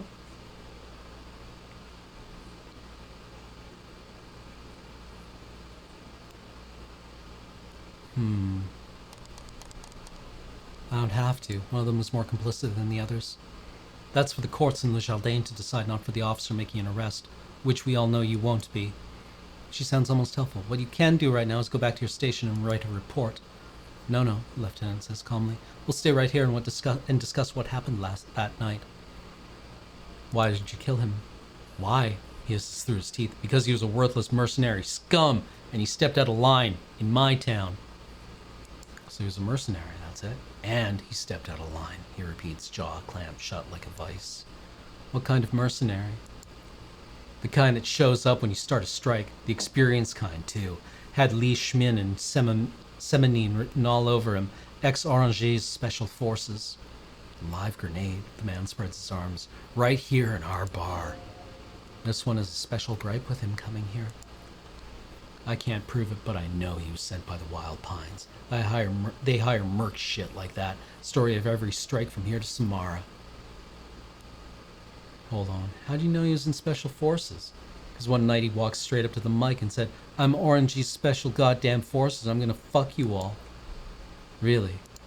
Yeah, really. He had a gin and tonic up there, sang some Orange's Paratrooper song, and said he's gonna fuck everyone.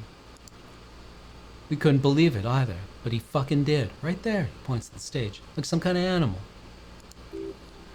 This is a serious violation of the karaoke code. Okay, but besides crimes against karaoke, what did he actually do wrong? Wrong! He harassed women, raped one, hassled workers, threatened to kill someone as a warning. He wipes spittle from his mouth. There's some slight unease in him suddenly. He regrets mentioning the rape. To kill us all if we don't open the gates, if we don't let the scabs in, if we don't bend over, he cracks his knuckles. And that was before he started coming here. Yeah, he said it was his favorite joint now. Started coming here every night, drinking, grabbing girls. Grabbed one of ours mid-karaoke, right there on the stage. He grabbed someone. The lieutenant is trying to make sense of this flood of information. Yeah, this girl's on the mic. Beautiful girl, young. Gets up in the second verse of Lover Lake. The fucker grabs her legs, starts screaming. Huh. Doesn't even fall down. Aren't you fucking listening? My man is talking to you. He took care of it. They got the girl out before anything else could happen. Yeah, me and Eugene got her out. Aren't you fucking listening? He repeats like a parrot. No. There's a moment of silence. You're not getting a name. That's Martin and his matter, and I'm not discussing it with you clowns. Despite the slow stonewalling, you can slip one more question in.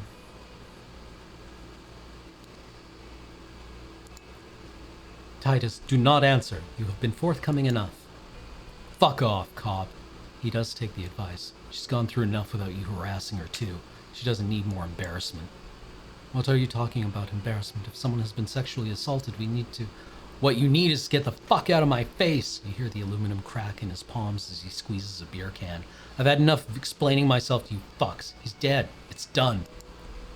The woman turns to you calmly. As you can see, these men can only take so much baseless scrutiny.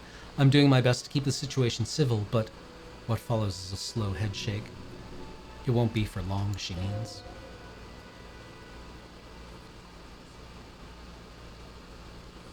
You murdered him just like that. When did the hanging incident occur?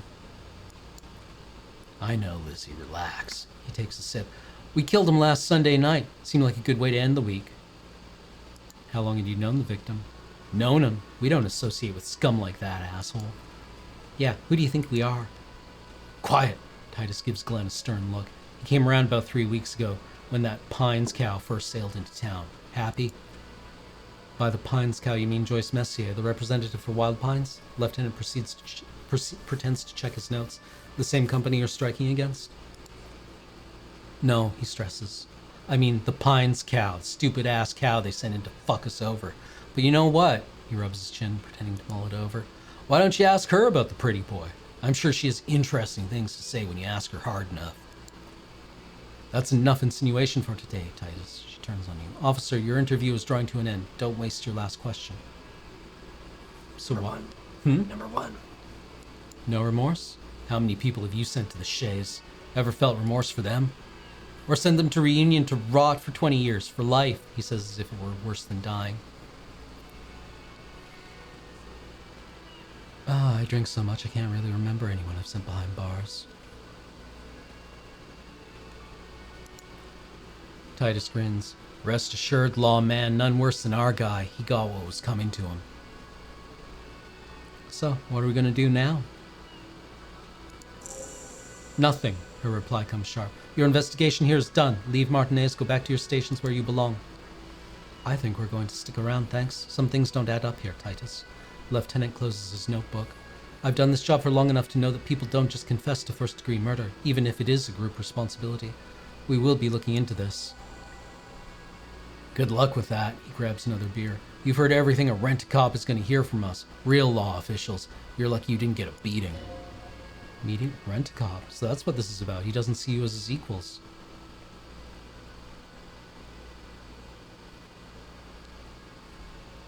It's just a white check. Woof. So now we can have a temper tantrum if we want. Stomp your feet, point your finger. That's it. That's all I got.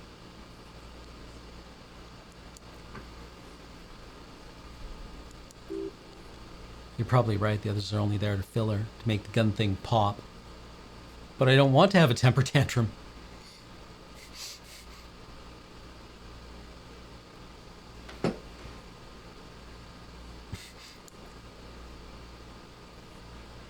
Yeah, no, you gotta make a choice.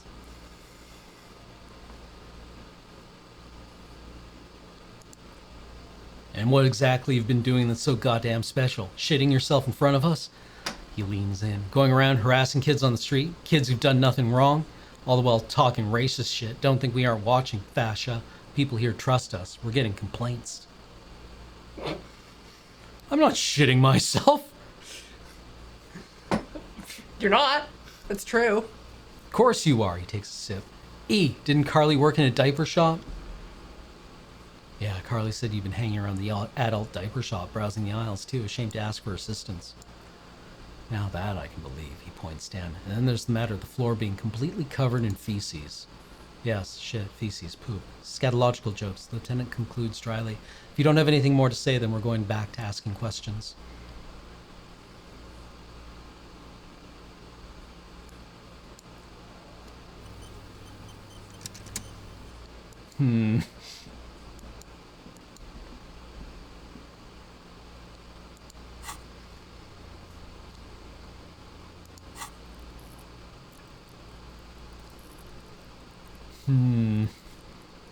Oh, we had a skill point. Yeah, there's lots of stuff we can do.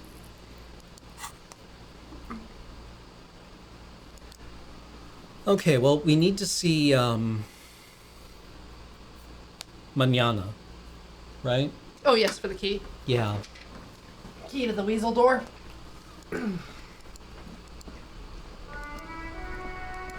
We need to investigate the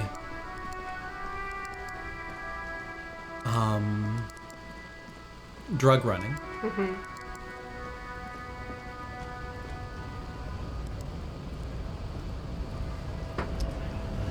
Corvus, we've not unlocked the check for removing the expression again. I think we'd have to put a point in electrochemistry. I've heard removing the expression is very bad. I've never done it. I've never succeeded. How do you like our harbor? Labor utopia. It's but a rest area on the path leading across open plains, he notes, solemnly, then turns to you, a wide smile adorning his face. Right, you talk to the boss, eye to eye, like men of the plain. If you have any more questions, I'm set to talk. Evart said you had a key to a door. Key, huh? He runs his fingers through his mustache. What door is that key supposed to open? Weasel door. Oh, say no more, I got you. He taps the side of his nose with a little wink. I got that key right here, and let me tell you, it's a mighty good of you to help us out during those strike. Working class solidarity, as they say.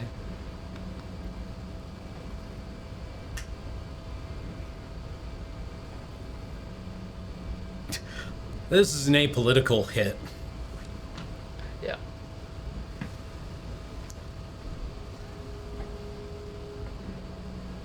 Don't want to be a hustle grinder? I heard something about a weasel, and it didn't sound like a local polar weasel, if you know what I mean. Oh, it's an outsider weasel. I saw an opportunity. I'm a hustle grinder. Basement door behind the greenhouse. It's behind the whirling in rags. That's all I know. Our organization is what you call compartmentalized. Means we keep out of each other's business. Okay, but where did you get the key from? Janitor gave it to me. Nice fella. We talked about life and things that truly matter. His gaze wanders off to the distance. None of this mess we're in, this jiving and juggling. What's it for? He doesn't wait for your answer. To feed our children, I guess. Weasel person? I'm more of a philosophical dock worker. I like to talk about the big picture stuff. Who I am, who you are, what we are fighting for. The man takes a big sip from his flask. Who he is and what they're fighting for? This is interesting. Ask him about the Hardy Boys. Anything about the Hardy Boys? Los Ardis? He smiles. They're an independent militant group, a bit too high-strung, but it comes with responsibility. They're sort of like you, preserve the rule of law and all that, except it's Everard's law. He takes a swig from his flask. But really, they are just like you. Why are you striking? We're negotiating our share. Aye, he seems pleased with himself. Not wages or pensions, or the stuff they already covered. However much you feed the wolf always wants more. I like wolves. How large a share should you get? All of it. However, right now all we want is harbor workers to be on the company's board so they can take part in the decision-making process.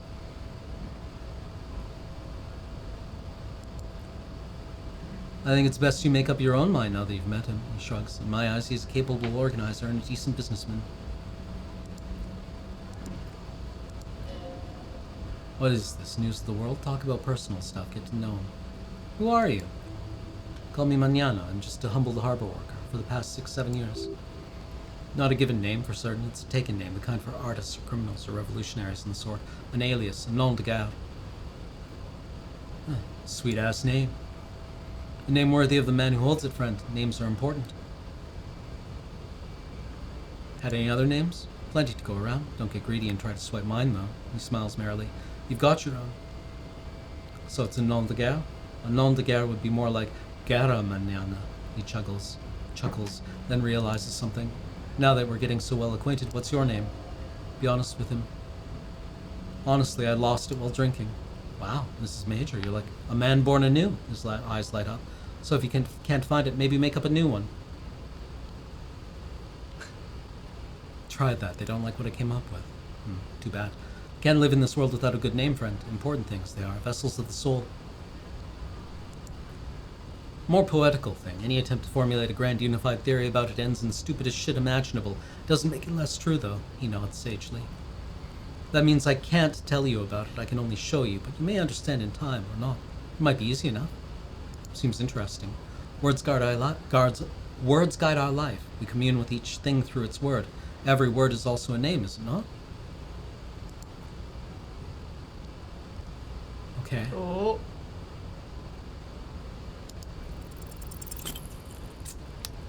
Shit. Hunk Candy. Fuck Valdez or Bosco. Like, hunk candy. Yeah, wow. Can't do it. Sorry. Alright, maybe later. That was a good roll, too. Or, well, a good chance. Yeah. Hey, psst, look around. Hey, you. Yeah, you. Word on the streets are ready to start building communism again. Again? Yeah, you're ready to start building communism again. You've built it before, they've built it before. Hasn't really worked yet, but neither has love. Should we just stop building love, too? Yes, we should stop all building love. I can't argue with that. So what about all that communism you promised to build? Word on the streets is you've woken up from 1,000 years of slumber promising to erect a version of communism many times greater than any attempted before. Is that true? How come there's a word on the street?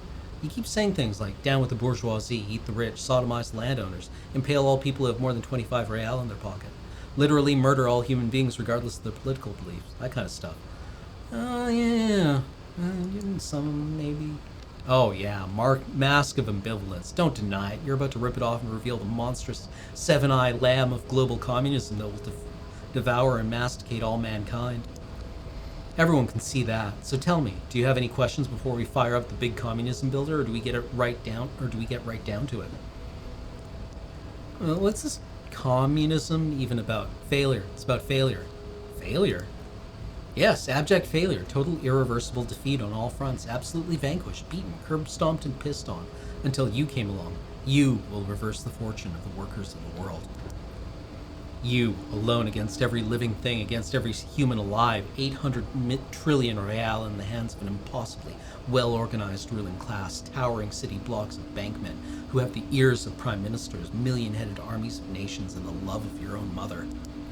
You against the atom, the charm, and the spin, where the whole world failed, matter failed to bend to human will, human will failed to get out of bed and tie its laces. You alone, single-handedly, will rebuild the dreams of the working class. You are the last communist. I was going to be moral cop.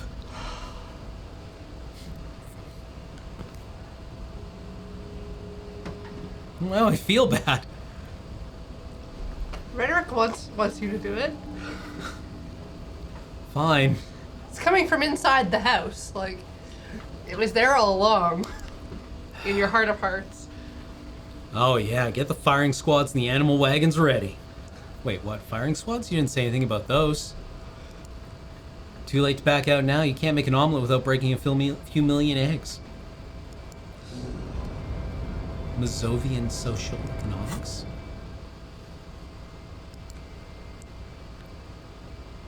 Looks like reaction. People think communism was some crazy idea that had its comeuppance 40 years ago, a fever that shook the world, never to return again. They were right, until he woke up today, a spiritual corpse responsible only to the call of Commodore Red, prostitutes, and Krasmazov. For him, communism is still a thing. He will single-handedly raise the commune of O2 from the oceanic trench where it has been resting, covered in ghosts and seaweed. He is the big communism builder. Come, witness his attempts to rebuild communism in the year 51. I guess we don't need volumetric shit compressor anymore, since our shit has been compressed. But it makes our learning caps for endurance go up. Oh. And it only costs a skill point to unlock one of these other slots. Oh, okay.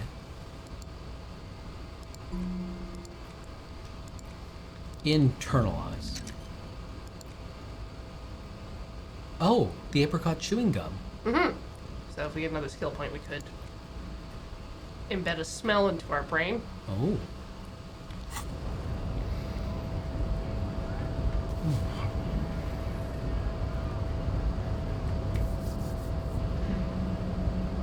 What now? Open the door. Unlock the door that we just Oh, got the right. key for. Yes. It's back around behind where Yeah. Kudos is. I think I know the one.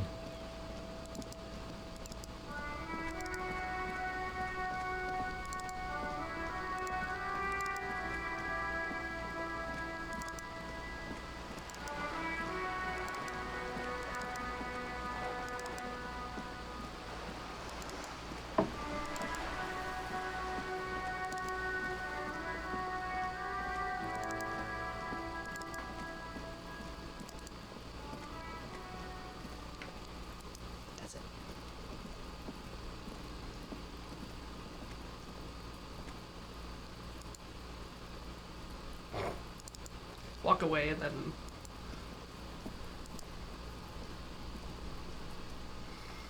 This must be it. The basement door is weather worn. The copper nails holding the upholstery in place have turned green from sea air, and there's a knocker shaped like a lion's head.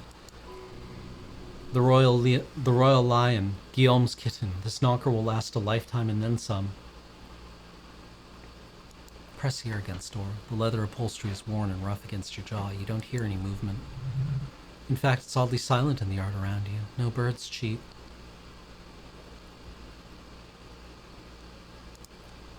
You knock silently. The upholstery muffles the sound. No response comes from the apartment. I guess no one's in. Lieutenant looks uncomfortable. You feel eyes on you, watching you from the windows overlooking the yard. What is your opinion of this task? Let's be honest, this isn't what I joined the RCM for, but every day tells you something new about yourself. Lieutenant replies, still inspecting the padded door. Apparently, working with the local union boss to get info on an investigation is not something I'm squeamish about. So you don't mind if I unlock the door? I mind that a local thug is using the RCM for his busy work, but if this gets us to the bottom of the hanging, then I'm willing to overlook it. On the other hand, he looks at the surrounding windows uncomfortably. We could just tell Everhart we opened the door and leave. No one seems to be tailing us to see if we actually did it. Lie to Everhart? That's also an option? Yes, presenting a fabrication is known to get results here and there. He crosses his arms. You took this task, you make the call. The door is right here. You can just open it and be done with this. Besides, if you never open it, you're never going to find out what's behind the door. Well, what's behind the door? You try to be as silent as you can. It takes a bit of rattling of the handle to loosen the bolt. Finally, the door unlocks with a small clack. Thoughts race through your head. Well, buddy, you opened it. Now you need to go inside. It would be rude. Good job. Let's go now. I'm sure there's nothing interesting in there. Only curiosity could account for stepping over that threshold. Maybe there's treasure in there. White alligator. A fountain of quicksilver. As you hold the door, open door, you feel the air moving. A little draft. A whistle. Well, you look awfully smug. It's your choice.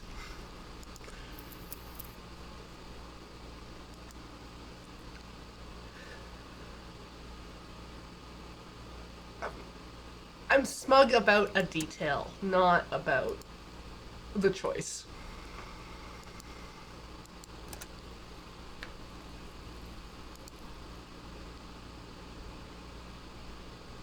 Why didn't the union just open the door themselves? Because you're the police? I guess so. Now they own you?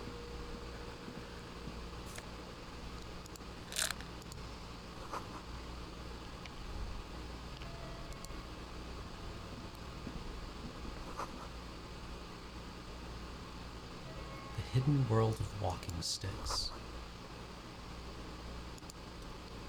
The flag of Revachol the suzerainty. That's with the sun.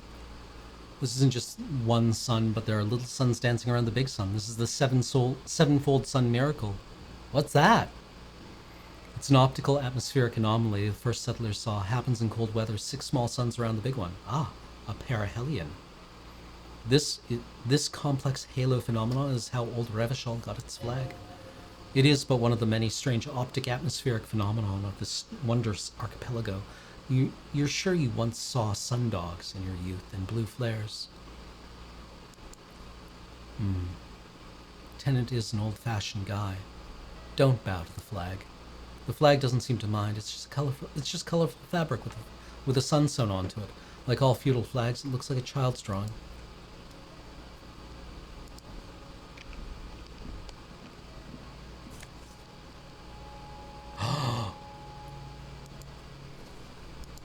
A clean shirt. My God.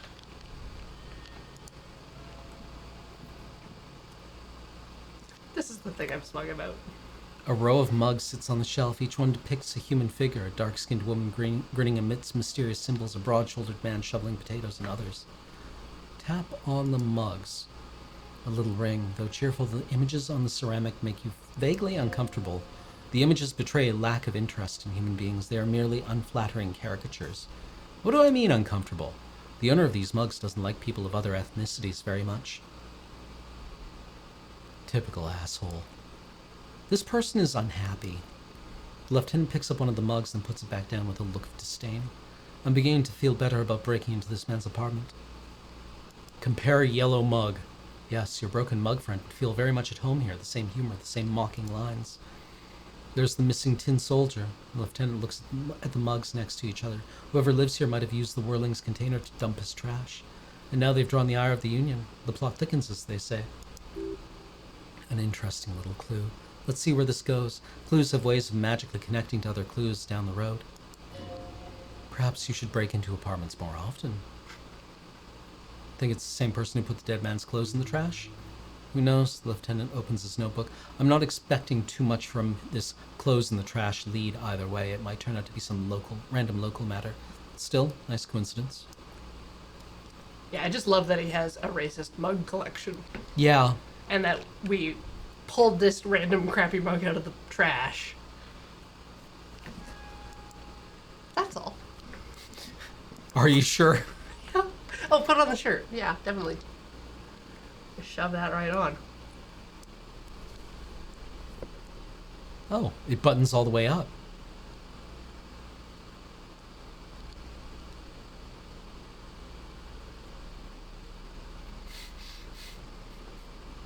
We look awful.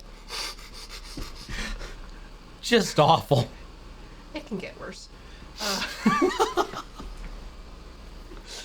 Honestly, if you find the kimono, like... Oh my god.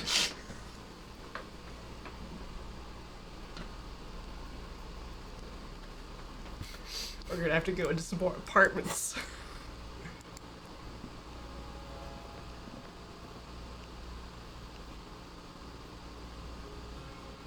Also, there's lots of really crappy sunglasses we can buy. Oh boy. Should we look for Martin Martinez? He's home after 9. Hmm. We can go into Kuno's dad's apartment and steal his speed. I guess we should investigate the drugs. Yeah. That's kind of like it's the big important that we get the drugs off the street.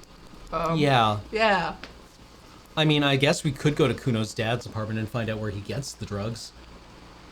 Maybe. Does that work? Drugs? Drugs? Hmm.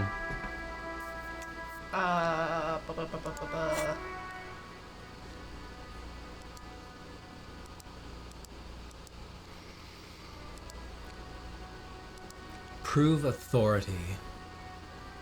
Find Morel. Wow, we've only gone deeper into Sorry Cop. So you can still be a moralist while being a communist. I That's suppose no so, problem. yeah. We have one honor. This cop is without honor. This cop has one honor. We can talk to Joyce. She doesn't want to talk to us again until... That's true, until we have our badge. If we ever get our badge. We can go to the bookstore. We can talk to this woman. Yeah. She's new. What's your deal?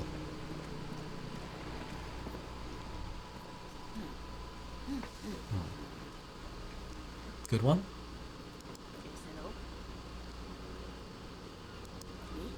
No one. I'm just a working class woman. Shouldn't a working class woman be working? Got him. Right now I'm browsing books. Even a working class woman needs something to read. Good, good. It is. I'm a policeman. Do you need the help of a policeman?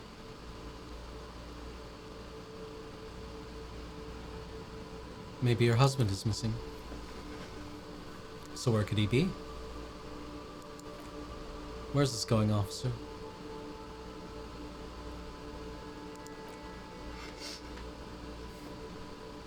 Watch her browse books. This is very strange. I don't know what's going on here.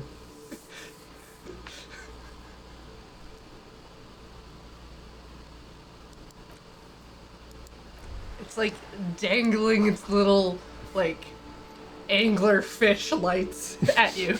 It's like, ask about the children. Ask if she's missing her cockatoo. Yeah, like all of this very strange stuff.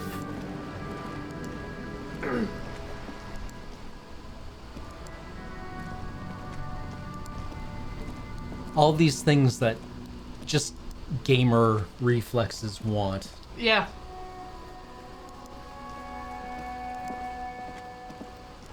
It's like how a lot of gamers just like don't engage with like the reality. Yeah. So they're just like, haha, I'm gonna say the goofy thing. And this game has Now that. it's turning into a kind of a snow limbo, man. What's on your mind? It's like whatever's going on over the docks. Workers got a blockade set up, making demands. No, it's the union demanding.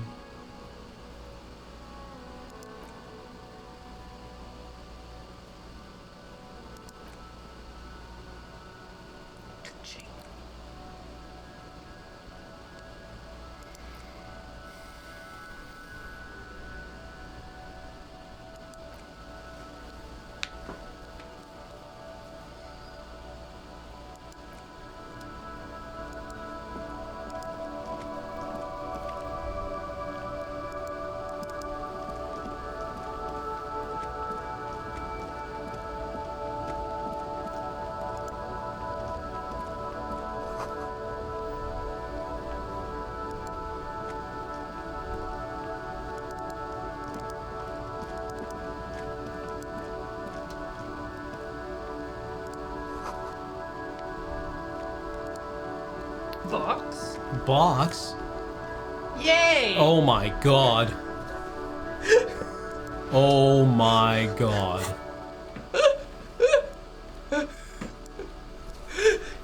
Reeking of sweat, the sleeveless shirt is the best choice if you're not afraid to show off your masculine upper body and that hairy chest. Oh! Oh! Oh, I love it. Oh. Oh. We're an athlete. Maybe this will make Hardy respect us. Morty. Dear God. What is hammering our authority? Us. Us? Just being us? If you mouse over authority, it'll tell you. What are the stats? Ledger of failure and hatred. That was it. We were I guess holding it smelled like pee. Maybe it was us who smells like pee. Maybe he wasn't that far off with the feces Yeah. comments. Like, that's the only thing that would explain the smell of you. Like, all of this has an odor. So you've got presence. Oh dear God. It's not the same as authority. You really fill a space. It's mine. I occupy it. Ooh. No, cash. It's like $2.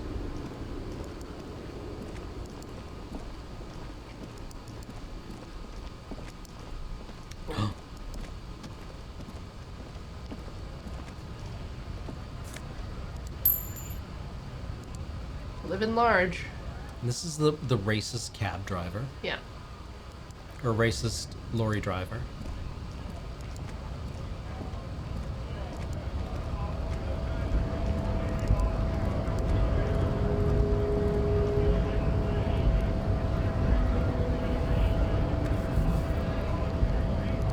Do you want to end there and just do like subs and? Yeah, maybe we should do subs. Just have a little think about. Yeah, what to do? Hey, let's replace the ball we threw into the sea. Ooh, that would be nice. When did we spell racist stuff? When did we or when do we? When did we? They said we were saying racist things. We were saying communist things. Yeah. I think those goons might not have been honest with us.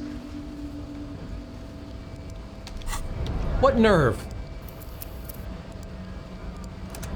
All right.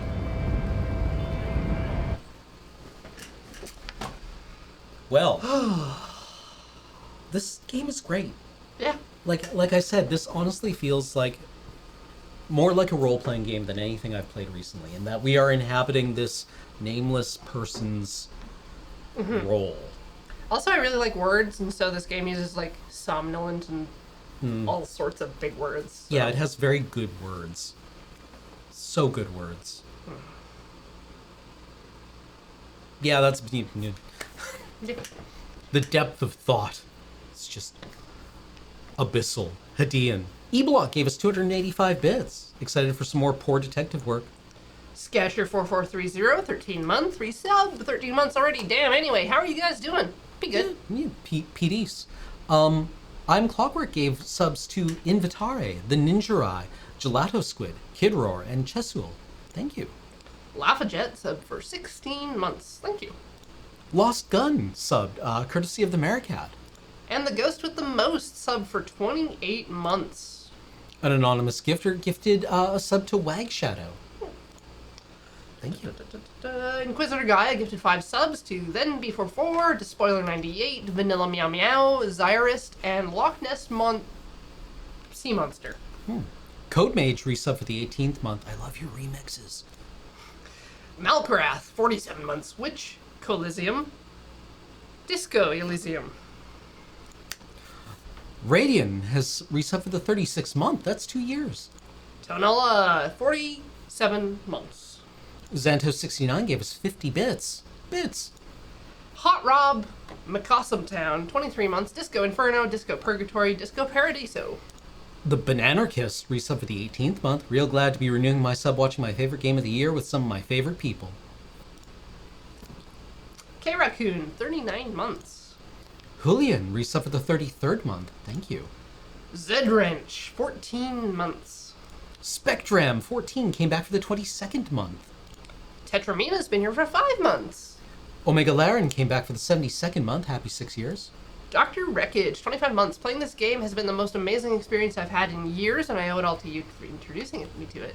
Yes. Thank you. Yes. It's awesome. It's great. Goatee, 2019. Press Start to Finish has resubbed for the 28th month. Thank you. Larkness, 45 months. You redeem your monthly sub alert. It's largely nondescript, though it instills a sense of mild joy having achieved such a number. It's a good number. Sir Garrett Cameron subbed for the 39th month. Oh, hi. Am I in time? Sounds like I am. You were. You were. Good news. I believe next week we are not doing this.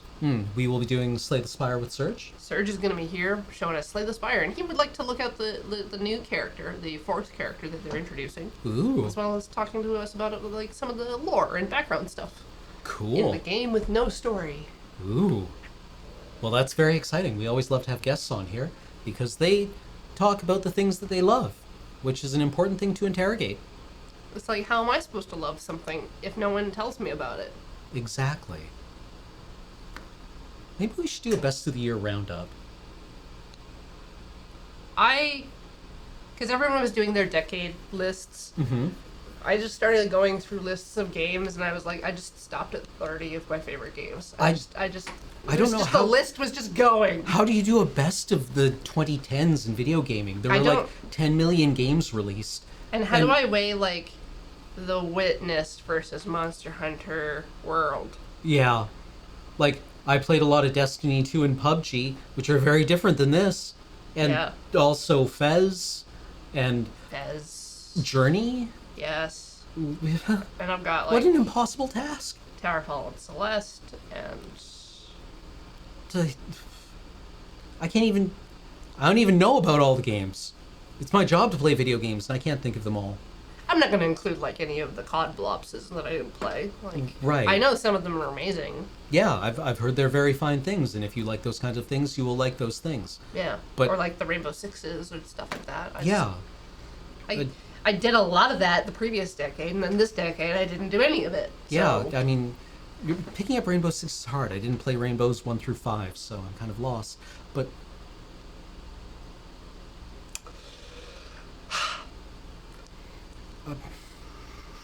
I guess I'm a dad now. That was a category 5 dad joke, wasn't it? It was about a video game, so you get some points there. Do I? Again, I didn't play any of like the sports ones that EA just pumps out every year. Right. Right? Like, The I remember FIFAs. playing like NHL 94, and that was fun. But I don't know what like an NBA 2K is like. I mainly play the Head Clickers 2K. Oh, right. Diablo. I don't envy anyone who has to make a best of the 2010s video game list. Mm-hmm. It, Especially with latecomers like this. Yeah. Hey, this is fantastic and fun. And new. But this feels new, which is nice. Like, just the games that were on the best of 2019 list that I haven't been able to play yet. Pathologic 2. It's great. I believe it. It's better than this. Intriguing. It's harder. It is more difficult. You heard it here first. I haven't beaten it. I died badly. God. I got trapped in a death loop. Minecraft came out this decade. How do you even qualify a game like Minecraft? I pretty sure I was playing that in like high school, so I don't think that was this decade. Because I bought it when it was in like alpha. Right. But 2009, yeah. 2009? Are you I'm pretty sure. Okay. Okay. Yeah. I remember being in college and like loading up a local LAN server to play Infiniminer. And then just playing Minecraft instead. Yeah, because no one was playing Infiniminer. Mass Effect 2 came out this decade. What about... Did all the Dragon Ages come out this decade? Because Mass Effect came out before Dragon Age, right? Even if it was just Inquisitor. Because Yeah. I think that one is the strongest Dragon Age.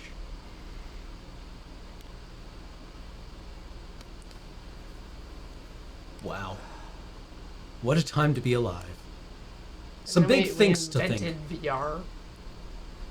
And iPhones. Mm-hmm. Yeah, Apple accidentally invented one of the most used consoles of all time. Mm-hmm. Oops. Oops, whoops. Yeah, Dark Souls. Dark Souls! Dark Souls came out. Bloodborne. Now they're just yelling. Yeah. Oh, Tetris Effect was definitely on my list of top 50 games of the decade. Tetris Effect is so good. Really? Oh. Ah.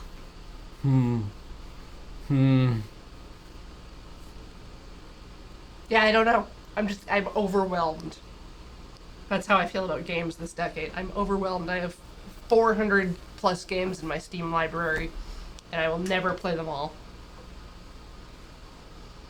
And it's not even that big for a Steam library. No. Like, I know people that had to make multiple accounts because they hit the top number in the library that was allowable. Like Valve had to like expand how many games you could have in a library on a user account for some people.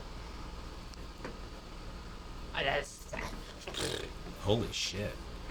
Wow, yeah. Okay. Well, we'll be back next week with Surge. Yeah. So look forward to that. And stay frosty.